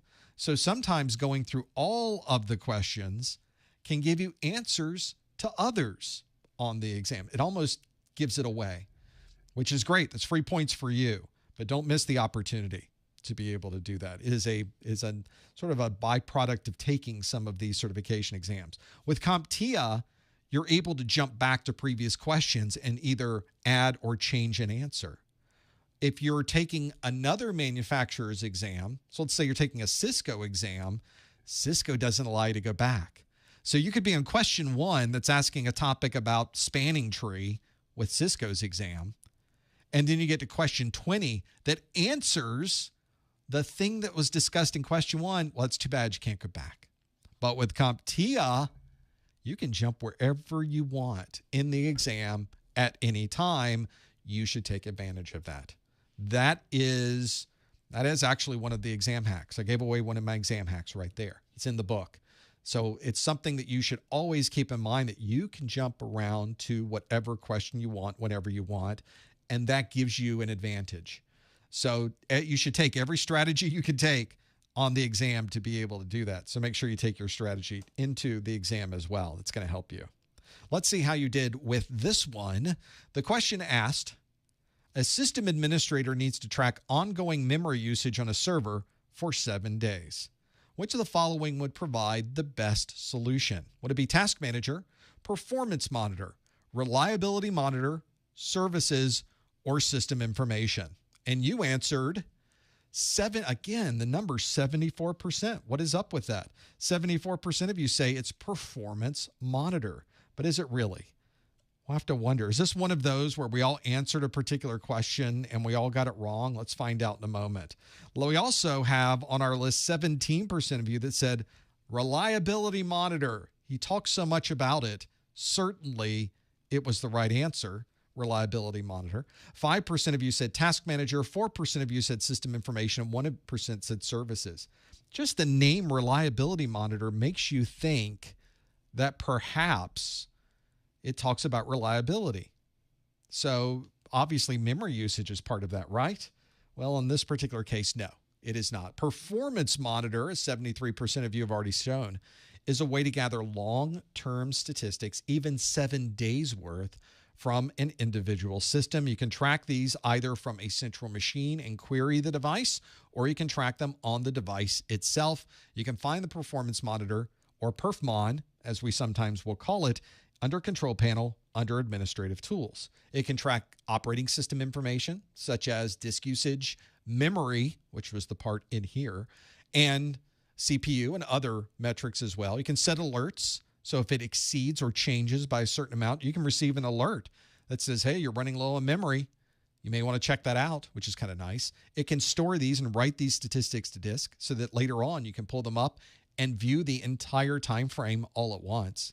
A great little tool. It's got built-in reports, so you can create reports and present them and show, we tracked the memory on this server for the last 7 days, and you can see everything was fine until Saturday. It ran a particular function and the memory went down to 0. It's this. We found where it was happening. We know what executable it was. Here's the application, and we've solved the problem because we ran performance monitor to be able to get those details. That's where it came from. In the chat room, I also want to thank Pred. Hey, Pred, in the chat room with the $10 super chat. Thank you so much for your support. Pred says, thank you so much for all the information and everything you do for us, Professor. It's absolutely my pleasure. Pred says, I have gotten my CompTIA A+, Network Plus, and Security Plus within the past month and a half. Thank you again. All right, a little bit of flex happening on the Pred side, but we'll take it because that's pretty strong to have all 4 of those exams, 3 certifications, 4 exams in a month and a half. What Pred doesn't tell you is Pred has not slept. Pred has been awake for a month and a half studying, going through these. Congratulations on getting all 3 of those certifications in a very short period of time. As many of you know, it's usually an average of 2 to 3 months per exam. So getting all 4 of those exams done in a month and a half, in about the same time that you would do one of them, that's pretty strong. Congratulations on your certifications. And we should probably just turn the camera around and ask questions of Pred to say, how'd you do that? How did that work? Now, if you're in the industry, I think it's probably something you'll run into. You'll probably see in the industry that people are already familiar with a lot of this content. They can run through these. That probably was the situation. Or maybe Pred's just really good at this stuff. There's got to be some strategy there as well. You can't just jump into this without studying. So congratulations for all of those. And thank you for the $10 super chat as well. That goes a long way, and we sure do appreciate it. This is a question on performance monitor. There were some other options here that we didn't go through. 17% of you said reliability monitor. Reliability monitor is one that looks at event log information over a long period of time. But event log information doesn't track memory usage. It tracks events. So something had to happen to create a log entry that reliability monitor would then allow us to filter on. So that's not what we were looking for. In fact, we might combine performance monitor with reliability monitor to see when we were losing all this memory. When memory dropped to 0 in our performance monitor chart, here's our chart. I think this one's tracking CPU, right? So when it dropped down to 0, what was running? Did we get any alerts at that time? Did any applications fail? Did we get any warnings or errors in our event viewer? One easy way to find that would then be to bring up our reliability monitor to see during that time frame what happened on our system. And that might even narrow down a set of events in event viewer. So you can use these multiple utilities to kind of take you down this funnel till you finally get to the information you're really looking for. Very useful to have that, but not something that would provide you with a view of memory usage for 7 days. Reliability monitors simply doesn't do that. Task Manager would provide you with memory usage information, but it's not designed to do it over a long period of time. It's designed to give you real-time feedback. What's happening right now on this system? At the best, it probably can show you over a certain amount of maybe an hour, maybe just leave it running a little bit for an hour and memory usage would certainly be something you could view. But for 7 days to have Task Manager running, that's not the right tool for you. You should be using Performance Monitor. The System Information tool is a static view of the configuration of your system, both hardware, software, and other things. You can find all of that under System Information. But the System Information utility doesn't tell you anything about the ongoing memory usage on your system. The services, 1% of you have services listed as well. Services is the tool that allows you to manage, turn on, turn off, and configure the background services running in Windows. It doesn't provide you with any memory usage tracking, so it would not be services as well. So those of you in the chat room, if you're looking at the video and it's not as clear as you would like it to be, there's a little cog wheel at the bottom, and you can change the resolution to be whatever you would like. It's that cog wheel at the bottom is what's going to do it for you. That would be the best way to change that certification or change the resolution to be whatever you would like it to be as we go through these certification questions. Very, very useful to know that. Sometimes YouTube will change it in the middle of something else too. You just never know what's coming up. We'll also mention in the chat room, we've got a 10-pound super chat. The Ecliptic Renegade. You're making it more and more difficult for me to do names. Thanks, Professor Messer, helping me learn 1002. It's another one in 2 weeks. Congratulations. I'll take your comment that says the video learning was much better than you certify studying. I'm glad to hear that, although I'm pretty happy about everybody else who makes training materials like that because it just makes it so much easier for me. It took you almost 2 months, but the 2 weeks of 1002 is a pretty good number. Congratulations on that. Always nice to have a certification in your pocket, and you did it before all of these things start to change over the next year. You're locked in now. All you have to do is just keep renewing your certification. You never have to take these exams again. Thank you. Isn't that great? Not a good feeling, never having to go through that? I think it is.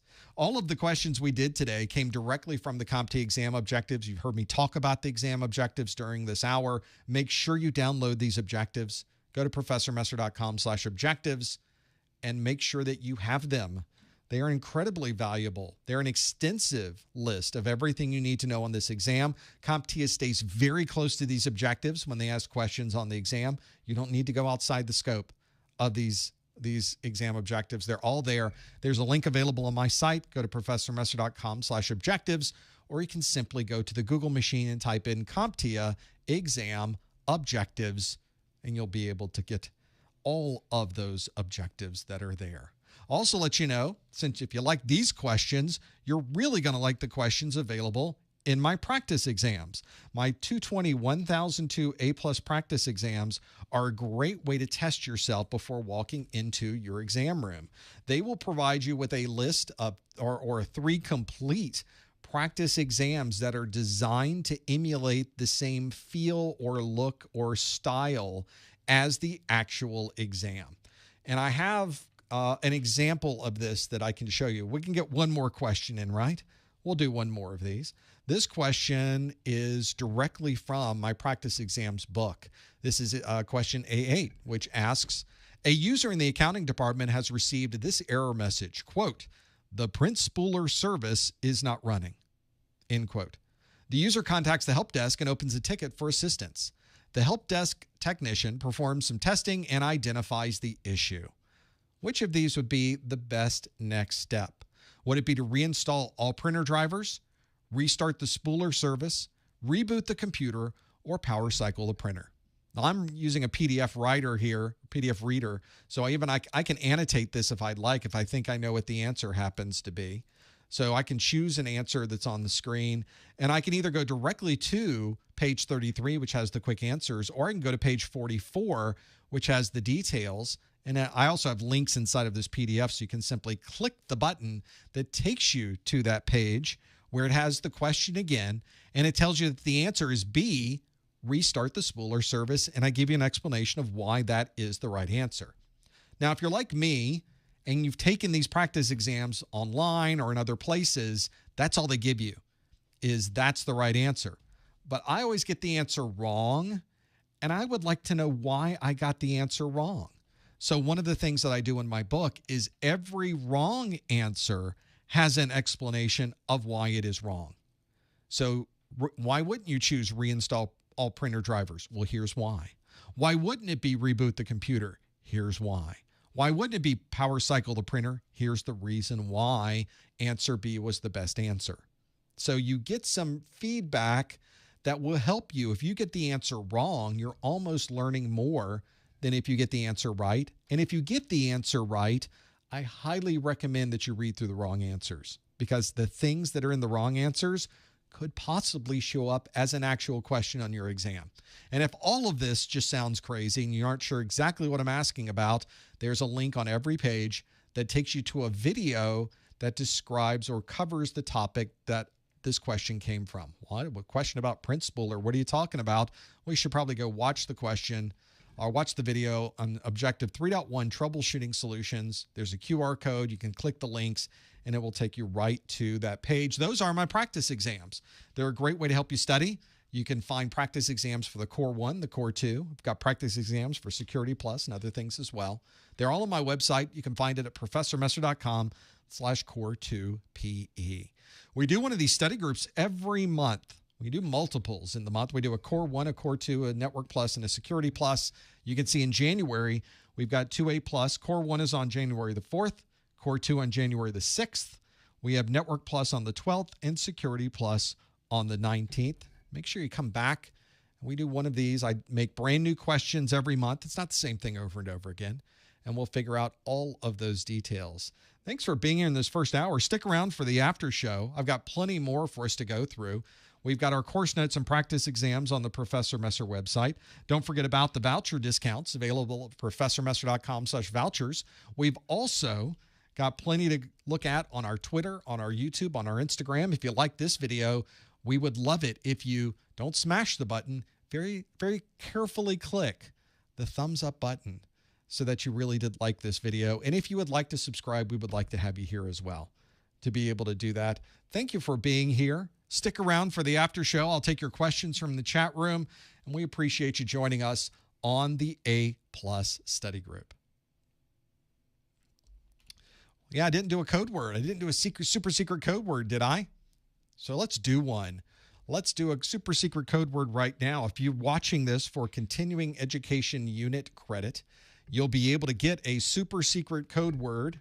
Follow these instructions. Go to the top or the bottom of the Professor Messer website. If you do that, then on that page, it will ask you to put in your name. It will ask you to put in your email address.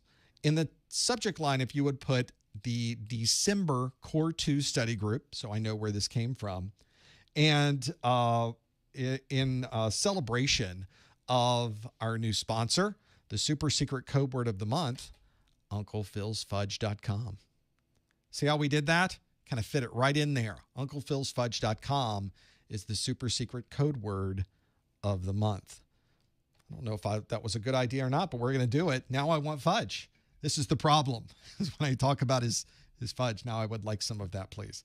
That is, if you do all of that and send that link in, you can, of course, put anything else into that message that you would like as well. But in the body of the message, if you could put that on its line by itself, UnclePhil'sFudge.com, that would be great, so I could find it very easily. That's the top or the bottom of the Professor Messer website. Click the Contact Us link.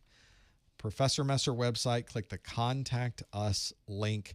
The codes to get the discount on the fudge, traditional fudge, the codes are literally typing in 5420, the number 5 FOR20, which is the discount you will get. That'll save you a little bit of money when you're going through that. And if you're getting the plant-based fudge, it's 4 for 24. For some reason, the plant-based stuff, it's always more expensive. And it is more expensive. So that's why it is priced that way. But you get a little bit of discount if you use those discount codes at Uncle Phil's Fudge. We have the best time with that during the holidays, too, to be able to go through and see what the new stuff is and try some of the new ones. I think a year or two ago, we did the key lime fudge. Oh, so good. And he brought some of the plant-based stuff. You can't tell a difference. I'm not sure what he's doing there, but it is legit. That's one of the things, like, really? Is this really vegan? He's like, yep, it is.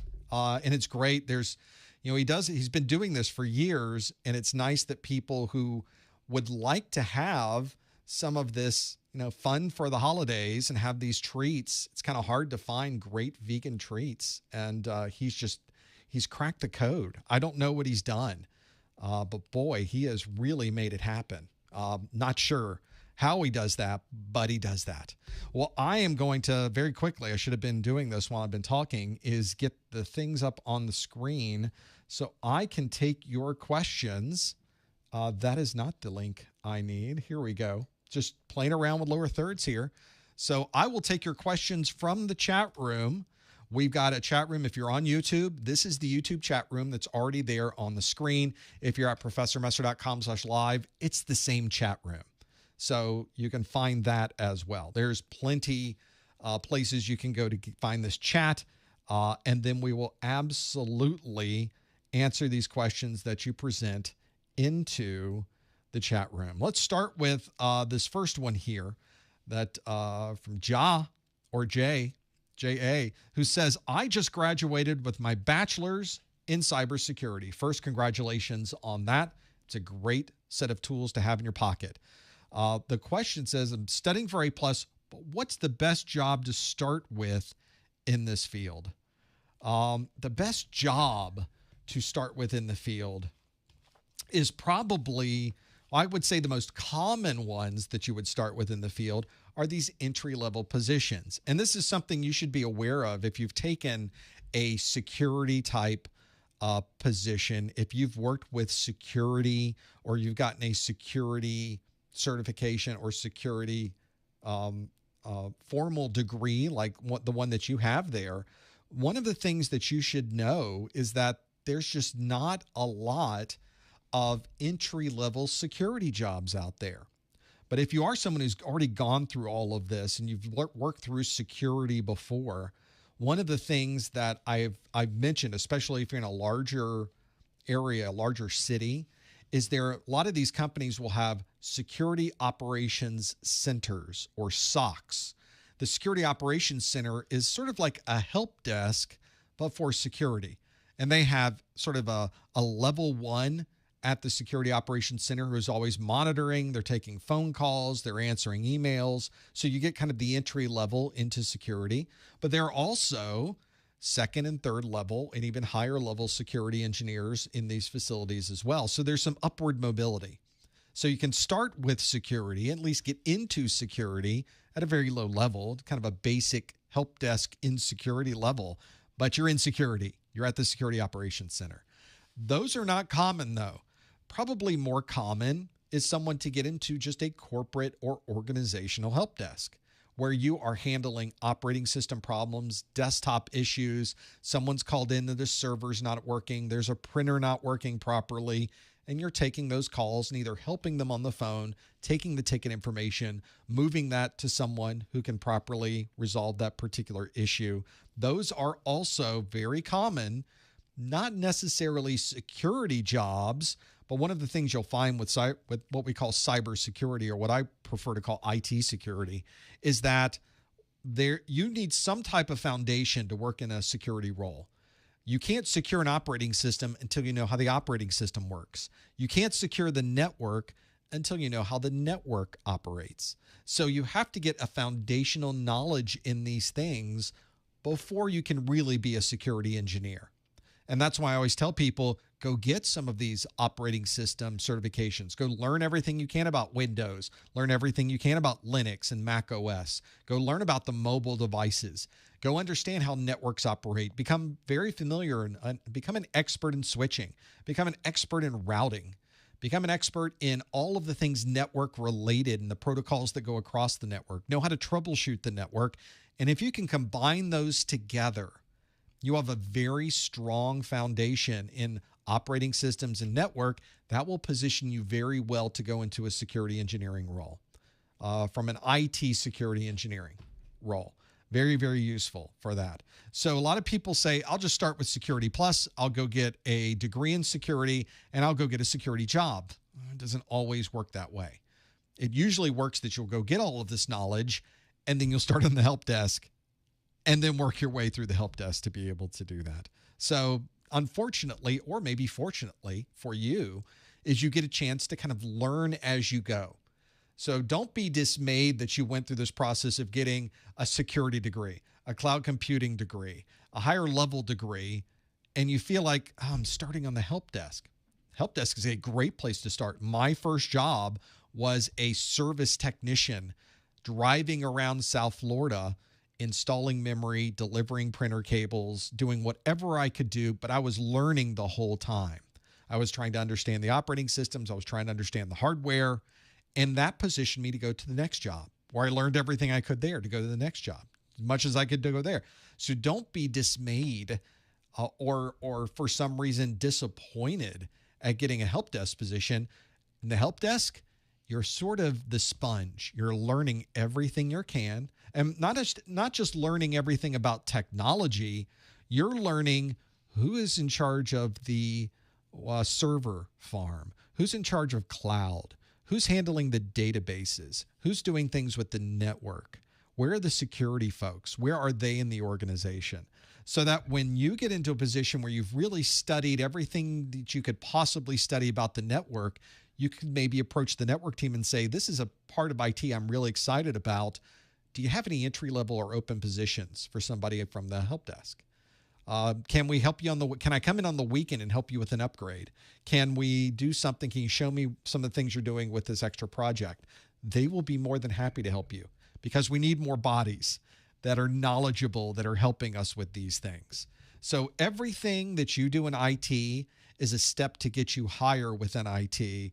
And I will tell you, there is no upper level. You can just keep going up and up and up and up with this particular knowledge of information technology. It's remarkable, the upward mobility that you can have in a very short period of time. And you've probably seen people say, you stick with it, in 2 to 3 years, you can get a six-figure position. In some cases, they're not wrong. If you applied yourself, you can absolutely move into a six-figure job very, very quickly, relatively quickly. No other place, I think, very few industries, I will say, allow you to do that. If you go into medicine, you're sort of doing that thing in medicine. If you go into law, you're doing that thing with law. If you go into transportation, there's not a lot of movement and upward mobility in those environments. So I tell people, get into IT then. If you want a job where you can just decide at a whim to go do databases, you can learn everything you need to learn about databases and you can go do it. If networking excites you, you can learn everything there is to know about routing and switching and go do the networking thing. You want to work with Linux? Go for it. You want to do Windows operating systems? Fantastic. You want to work with the cloud? There it is. What other segment of a career allows you to have that level of flexibility? It's difficult to find one that gives you that much flexibility. And right now, it's hard to find people. It's hard to find good people. It's easy to find people. It's hard to find good people. So that's the real key, is knowing how that works. I would highly recommend that if you've gone through the process of getting that formal degree and you're looking for that job, get whatever you can. Get your feet in the door. The real key is that first job. Once you get the first job, you can absolutely do that. So absolutely. And I will say, having been in the industry, for people that say you can't make $100,000 with just certs and no formal school. No, in fact, you can make multiple $100,000 with just certs and no formal school, because I have worked with people that did not have a college degree, that moved up in their organization, that moved through the ranks and made $100,000 to $200,000 a year or more in technology.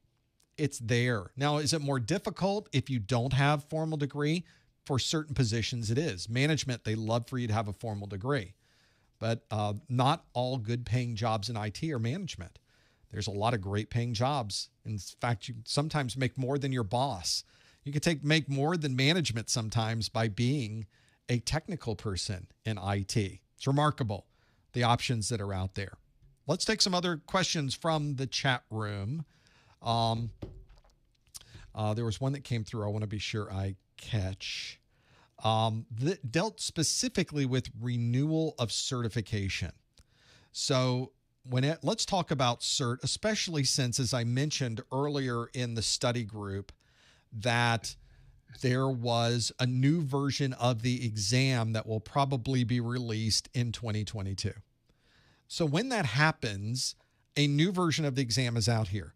And what usually happens is they release this new version and there's practically no study materials for it because they just released it. It takes months and months and months to create quality study materials.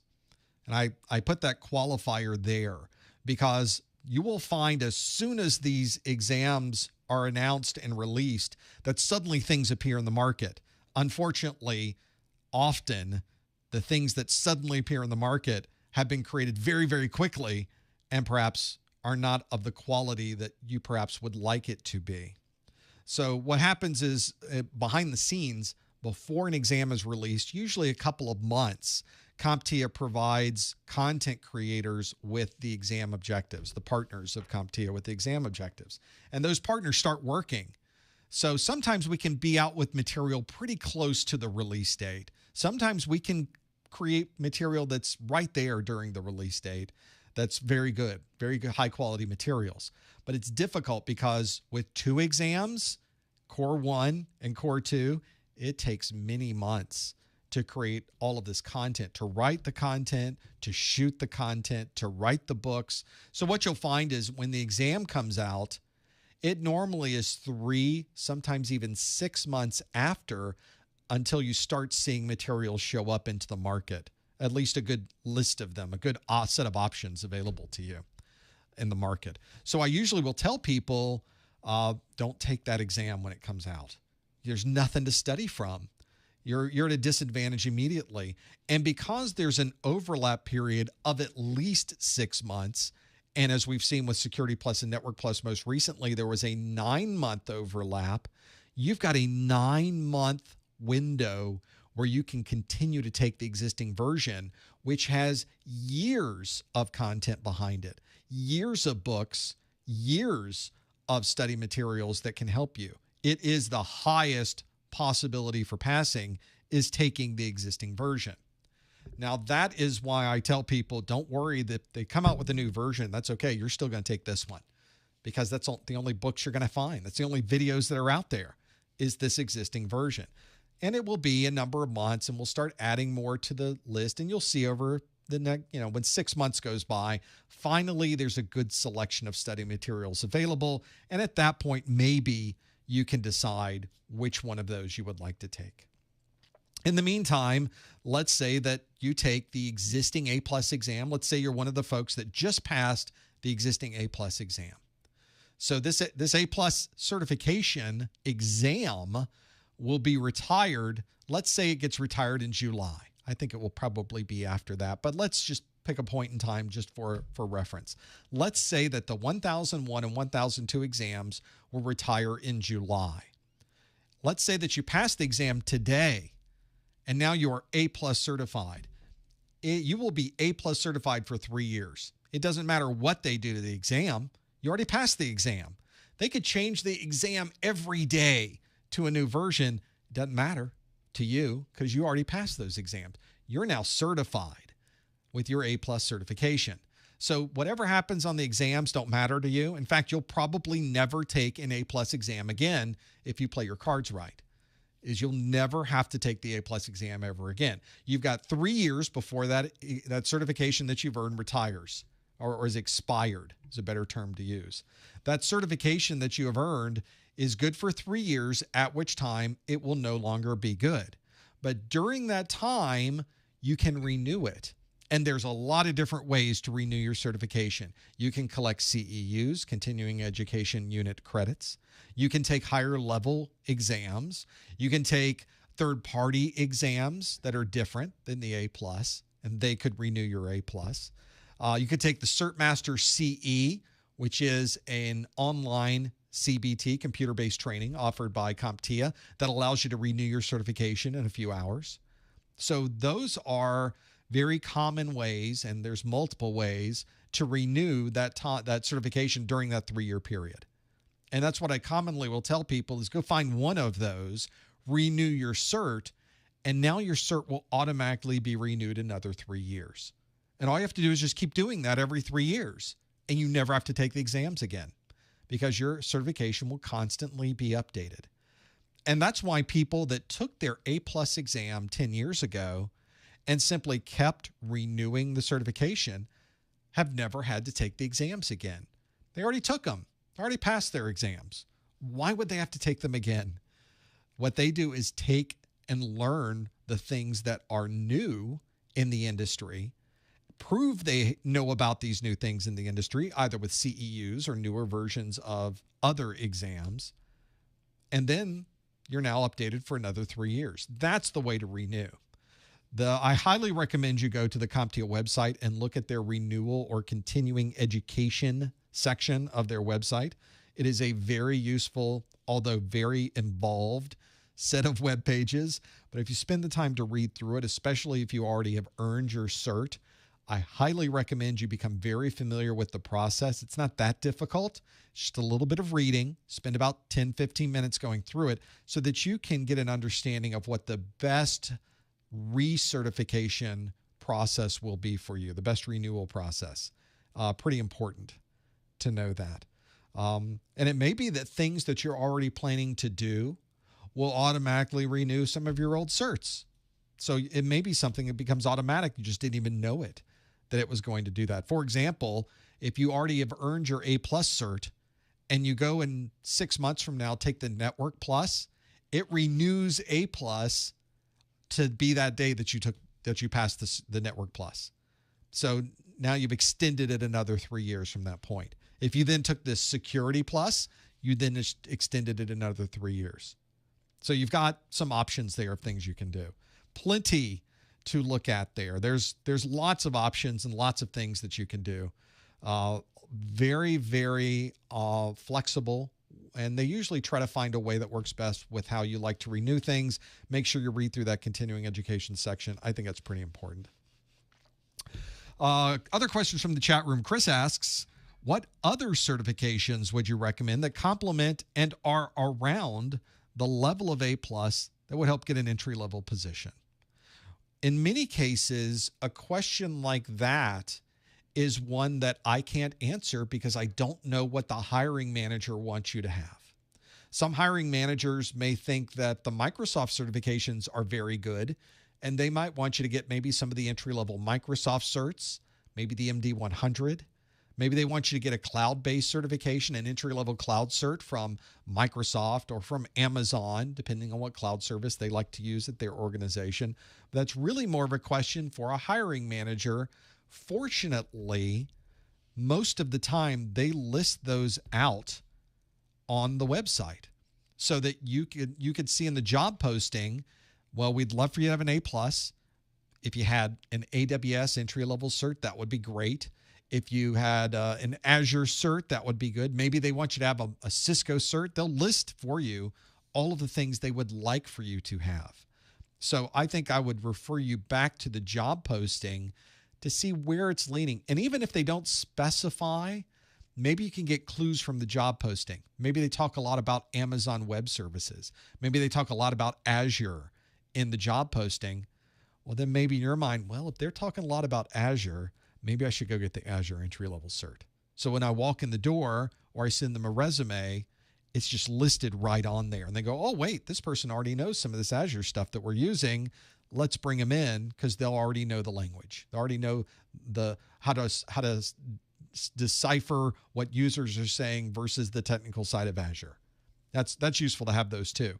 I think if you're one who is trying to find the right mix, you almost have to be good at deciphering job postings. And I would always, from a job posting perspective, I would always recommend that you go back, read through those job postings, see if you can see or understand the story behind the scenes of the job posting. Sometimes there's more that you can read about inside the job posting that can give you a heads up of other things that employer might be looking for. And at the very least, if something is interesting to you and it's a job that you would like to get a little more insight, we've got this technology called the internet. You can go out to LinkedIn, find the manager for that area in that company, send them a note directly. Hey, I saw a job posting. If this is a job that you're putting out there, I'd love to get more information. What other certifications would you like to see? Or is this job being posted by someone else in the organization? Should I send it to them? Who do you recommend I contact? Yeah, that's a great use of LinkedIn right there. If you don't have a good LinkedIn page, if you've not updated or created a LinkedIn page, there's your homework. Go do that. That is going to be your communication mechanism professionally with other IT people. So don't send them a Facebook. Don't send them a tweet. Go to LinkedIn. It is, and sometimes you'll get a response. Sometimes you won't get a response. But nothing ventured, nothing gained. You should absolutely go out and see if they can provide you with more detail. And in some cases, reaching out to the hiring manager might get you moved higher up in the list of people that might be qualified for this job. Always good to set a conversation. And if it's not for this position, the next one that comes through, you can contact them again and say, hey, I talked to you about the last one. In the meantime, I got that cert that you talked about. I saw you posted a new job opening. I thought I'd send you an updated resume. Let me know if you have any questions. That's fine with me. As a former hiring manager, I'd be fine with that. I think that'd be nice to be able to do that.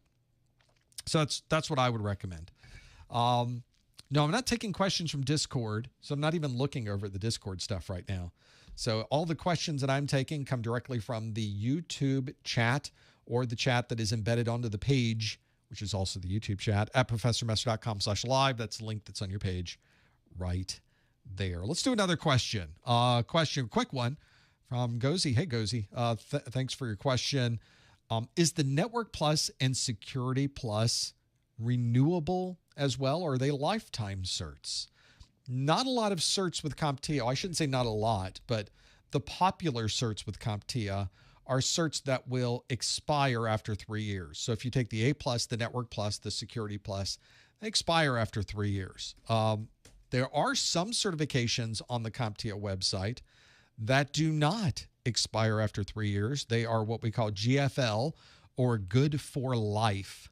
Now, the way that you would know which ones those are is you would go to the CompTIA website in the continuing education section, and you can have a look at how to renew your certification with a higher level cert. Now, fortunately, they have a page of information that shows you all of the certifications that can renew others. So this is great if you are trying to figure out which certifications expire. A+, Network Plus, Security Plus, Linux Plus, Cloud Plus, CISA, Pentest, CASP. And each one of these, we'll talk about what it renews. Does CASP expire? I think it does. What renews CISA, though? Something's at the top.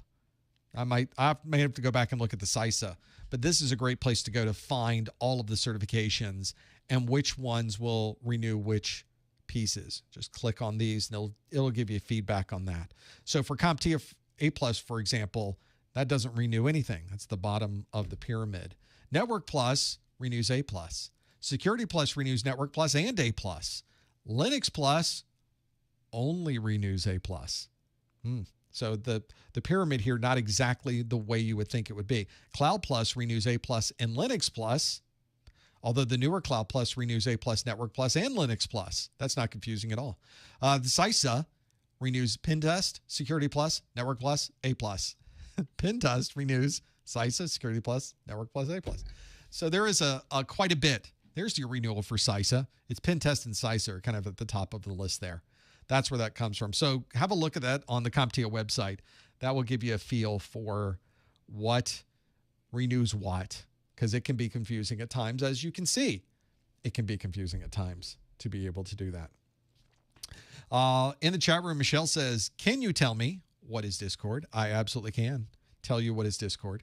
If you go out to the Discord, I think I've got the Professor Messer Discord here, along with all the other ridiculous Discords that I look at. So I'll put it over here so you don't see all the ridiculous Discords I go to. This is Discord. So I have a chat all the time with all of these to be able to do this. There's lots here, and people here are talking about all kinds of things on the Discord and the different questions that are there. So it's a great way to communicate back and forth with people that are visiting the Professor Messer website, or not even. It's a chat room, a series of chat rooms. They call them servers. So there's a Professor Messer server, and in that Professor Messer server are a number of chat rooms available for A+, Network Plus, Security Plus, or just a general chat.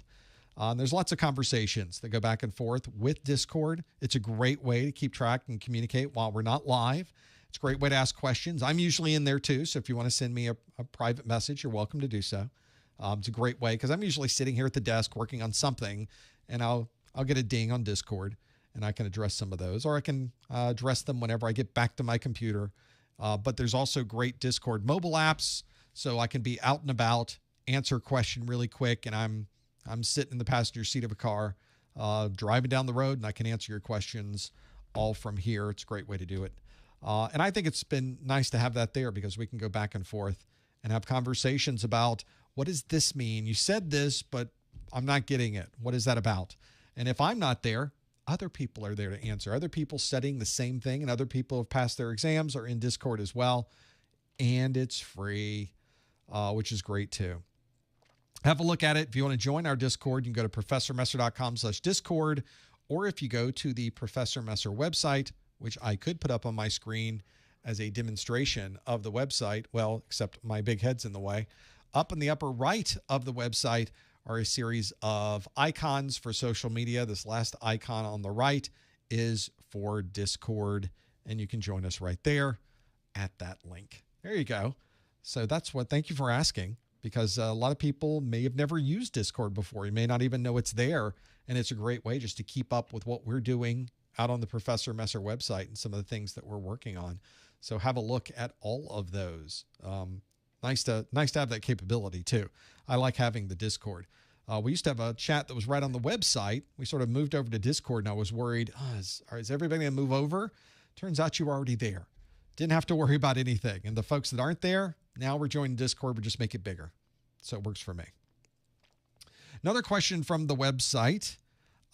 Do we know if they put command prompts in the performance-based questions with that help or /question mark? Will that switch work in there? Well, there's no guarantees. Some people have said on their exam that the switch worked. Other people have said it did not. So I don't know if that's because the questions are different in how they provide that, or if they're changing up what options are there.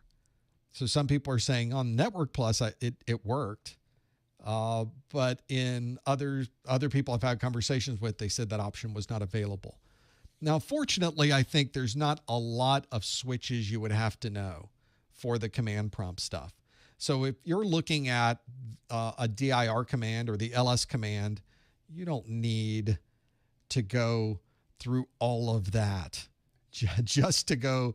You don't have to know every single switch available. There's like 50 switches available just for ls. And don't get me started with netstat. Netstat is just ridiculous. You don't have to know all those netstat flags. I think if you just knew this is the utility and this is what the output looks like and this is what it does for me, I think that alone is most of what you would know with these commands. So don't worry about the details. Don't worry about the minutia. Really focus on, what does this utility do? What value is it bringing to me?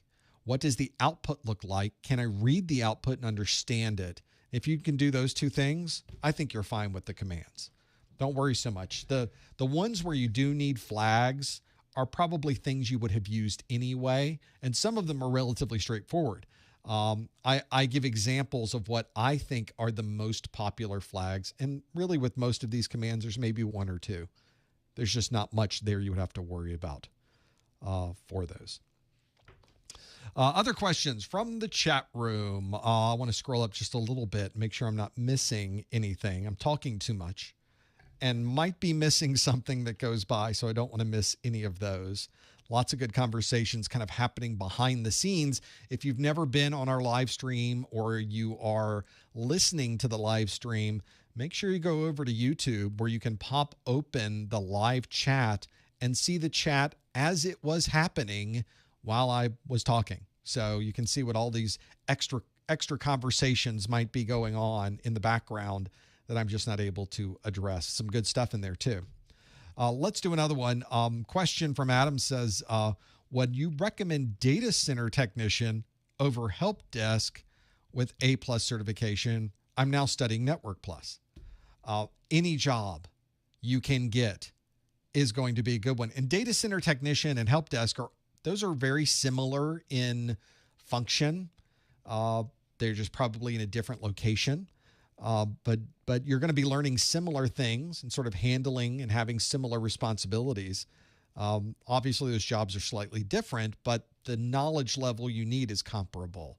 So my goal for you is to not worry so much about the details of that entry-level position. Just get in the door. Get a phone number. Get your business cards. Do we still do business cards? I think some of us must. But get in the door. Get on the payroll. Get a phone extension. Have it so people can contact you. Get in that company. Become an employee. Get the job. That is the most important part for that first job. Now, that first job, I think if I go back and look at my first real IT job out of college, was that person working as a field technician. I got in a car in the morning. I drove around to customer sites doing things, and I drive back to the office last time of the day. So I'm thinking that job that I had, that very first position, I think I might have lasted 6 months, maybe 9 months. I don't think I lasted a year with that job. It was a pretty arduous job because I was driving around South Florida in the Miami-Dade, at the time, Dade County, Broward, and Palm Beach. And we were just going back and forth all day, every day. I'd drive to this place, drive to this place, drive to this place, drive to this place. You were just constantly going. And South Florida, if you've never enjoyed the traffic in South Florida, it is fantastic. It is just great. Another one of those things that will drive you crazy is traffic in South Florida if you have a job like that. And so I just didn't last very long. I just wasn't ready for that sit in a car, stop and go kind of thing, which sometimes it would just devolve into. So I didn't last very long, 6 to 9 months. But I got my job. I got the first job in IT. And since I had a job working with all these other large companies in the area, visiting them, plugging in new systems, setting up new platforms, setting up new computers, replacing hardware, hard drives, memory, monitors, other keyboards, other things on these machines, and going through the process of really learning the ins and outs of the basics, I positioned myself well to get a job with another company because I already had an IT job. So that worked out great. In fact, I got a job working for one of the clients of the company I was kind of running around. I would bring them equipment and talk to them about, here's a great way to set this up, or here's what you should do to swap this out very easily. I would demonstrate, okay, let's get the drive swapped out, clunk, clunk, clunk, clunk, clunk, all done, and off to the next one. And so when they had an opening, they said, would you be interested in this? Because we need somebody who's knowledgeable with our equipment. You're the most knowledgeable because you're bringing us the equipment. And I got a job, sort of moved up to a different corporate environment that didn't have any travel. Ironically, that was one of those 5 to 6 year gigs that afterwards I got a job working as a systems engineer for a manufacturer, software and hardware manufacturer, and it ended up being a travel position. And so for the next 20 years of my career, I was traveling. I was that person getting on a plane in the morning, going to a city, spending the night in a hotel, getting up the next day, seeing more customers, presenting at a trade show, traveling to other states, other countries. It was a lot of fun. It was a fantastic series of jobs. So you just find the job that you like in IT. There's a job out there for you. Just find the thing you like to do. And I guarantee you there's a job in IT that will allow you to do that. It may take a little bit of looking. It may take a little bit of strategy. You may not have exactly the skills they're looking for. So you may have to go get new certifications or new training. But eventually, if you are working towards that position, you're going to get that one. So I would recommend doing that. So don't worry so much about data center tech over help desk. Go get it. Whatever it is, go get that job. You're only going to be in it for 6 months a year. And it seems like that's a long time, but you're learning every day. It goes by fast. And at the end of it, you're positioned to now level up. IT jobs, your IT career is all about leveling up every single time. So how quickly you can level up, that's up to you. It's up to you and sort of the economy and the environments. You have to be ready for anything at any time. The last job I had working for a large corporation was one I was not prepared for. It's a good example of being ready when the opportunity hits. Was a phone call out of the blue from someone I'd worked with in the past who said, I'm going to go to work for this company. It would be a perfect fit for you to come along and be my systems engineer. Why don't you consider doing that? And up to that point, I had not even been looking for another job. And then as soon as he said it, I thought, yeah, I need to do that. Like immediately I knew that was the right thing I should be looking at doing. Unfortunately, the company I interviewed with didn't think the same way. They didn't think I was really the right one for that job, but we persisted. We just kept banging on that door and saying, no, this really is the right thing. This would really be great. We should all do this. It would be fantastic. You should hire me. I had to kind of work the lobbying angle from other people I knew to convince them. And to this day, I'm not sure they really wanted to, but they did hire me. And I stayed there 7 years. And we went from nowhere, nobody heard of us, a startup company to a major cybersecurity public company. So it's one of those where it's a nothing to everything kind of job. And it was a lot of fun. Well, if you weren't ready for that, if you were not prepared to be able to make those decisions when they happen or be able to look at an opportunity and be prepared to fit the requirements of that opportunity, then you won't have the choice. So you always have to be preparing yourself. You always have to be learning about technology. You always have to be thinking about what your next step is going to be. Even if you don't know for sure, you should be sort of putting together the big pile of knowledge that you have accumulated over time, and you're adding things to it. And if you haven't set up your VMs and you haven't been running a firewall and you haven't set up a Windows server and you don't have compartmentalization or other types of technology, you haven't done any cloud stuff, you haven't been working with the latest Microsoft technologies in Azure, then you're going to be behind the 8 ball. You always have to go forward. You always have to be learning these things. And now we have YouTube.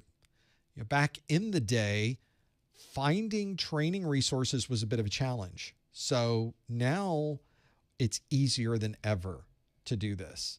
So make sure you constantly push yourself, that you're constantly learning, that you're constantly pushing for all of this.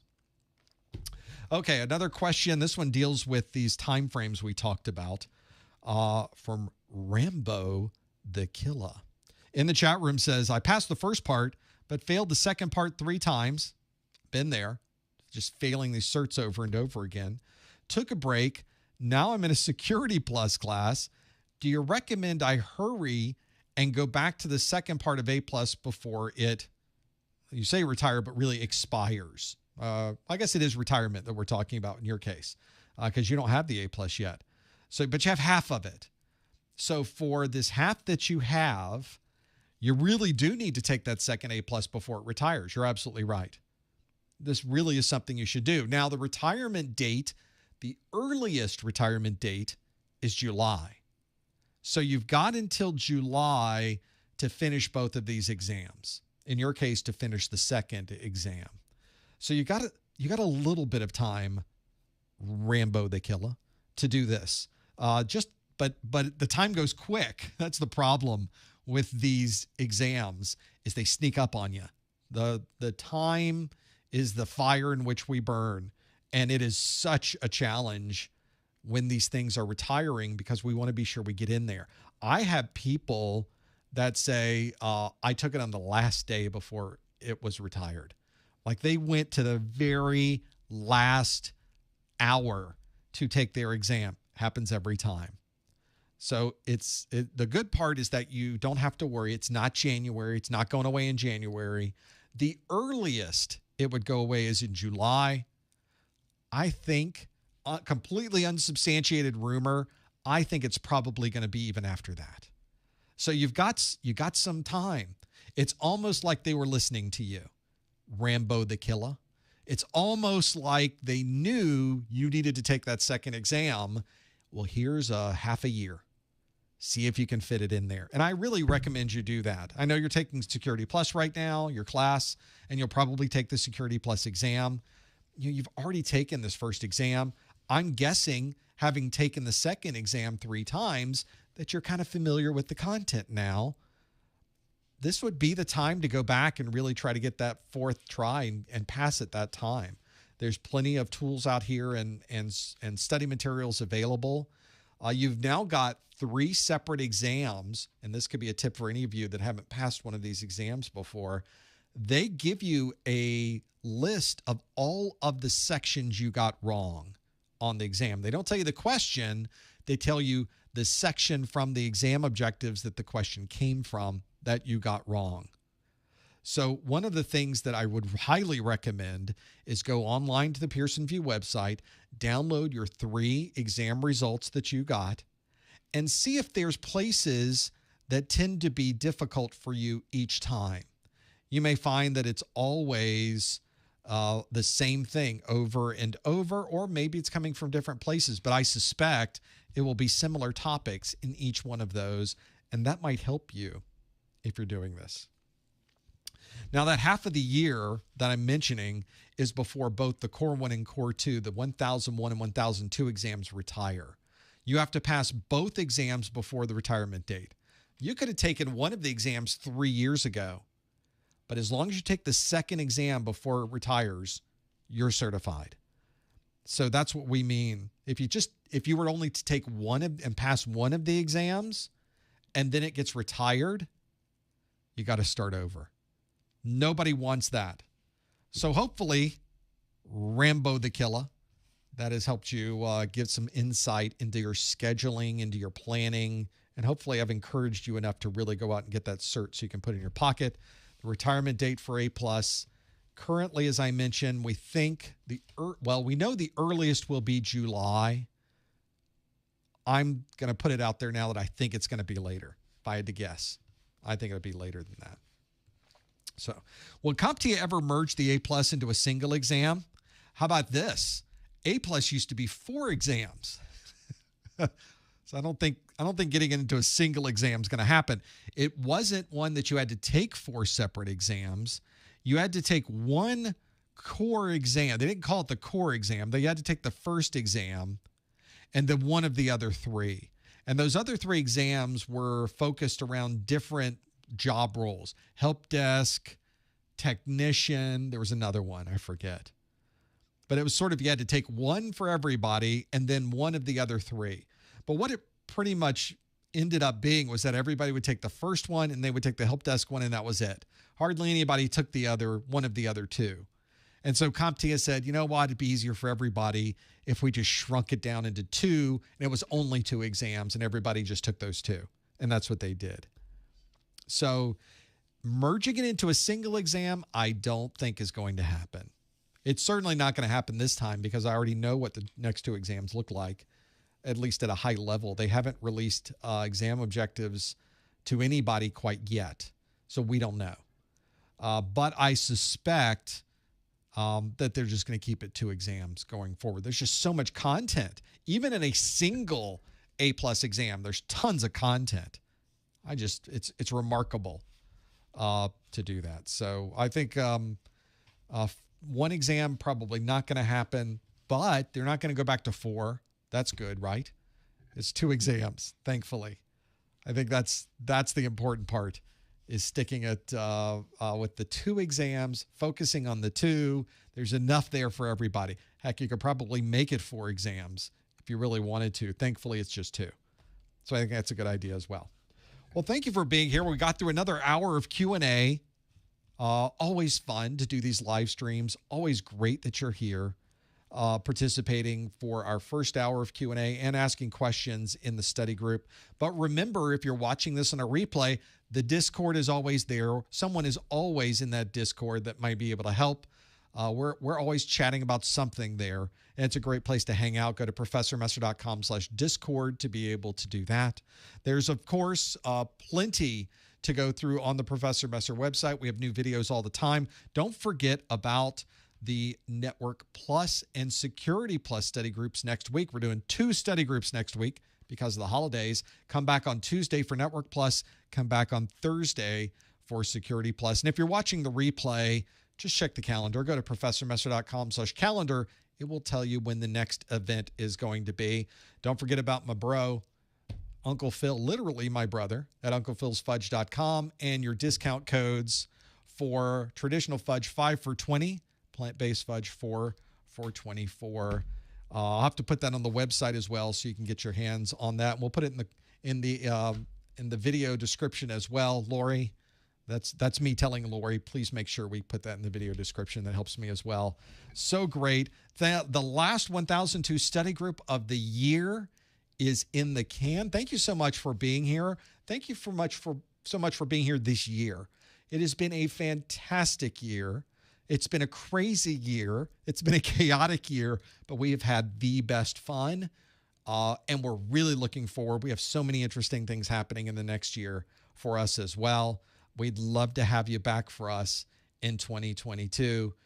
We're doing we'll have the next study group. It'll be such fun. I hope everybody, if we don't see you on the Network Plus or the Security Plus study group, we hope everybody has a fantastic holiday season, and we look forward to seeing you in the new year. Thanks, everybody. We'll see you next time on the A+ study group.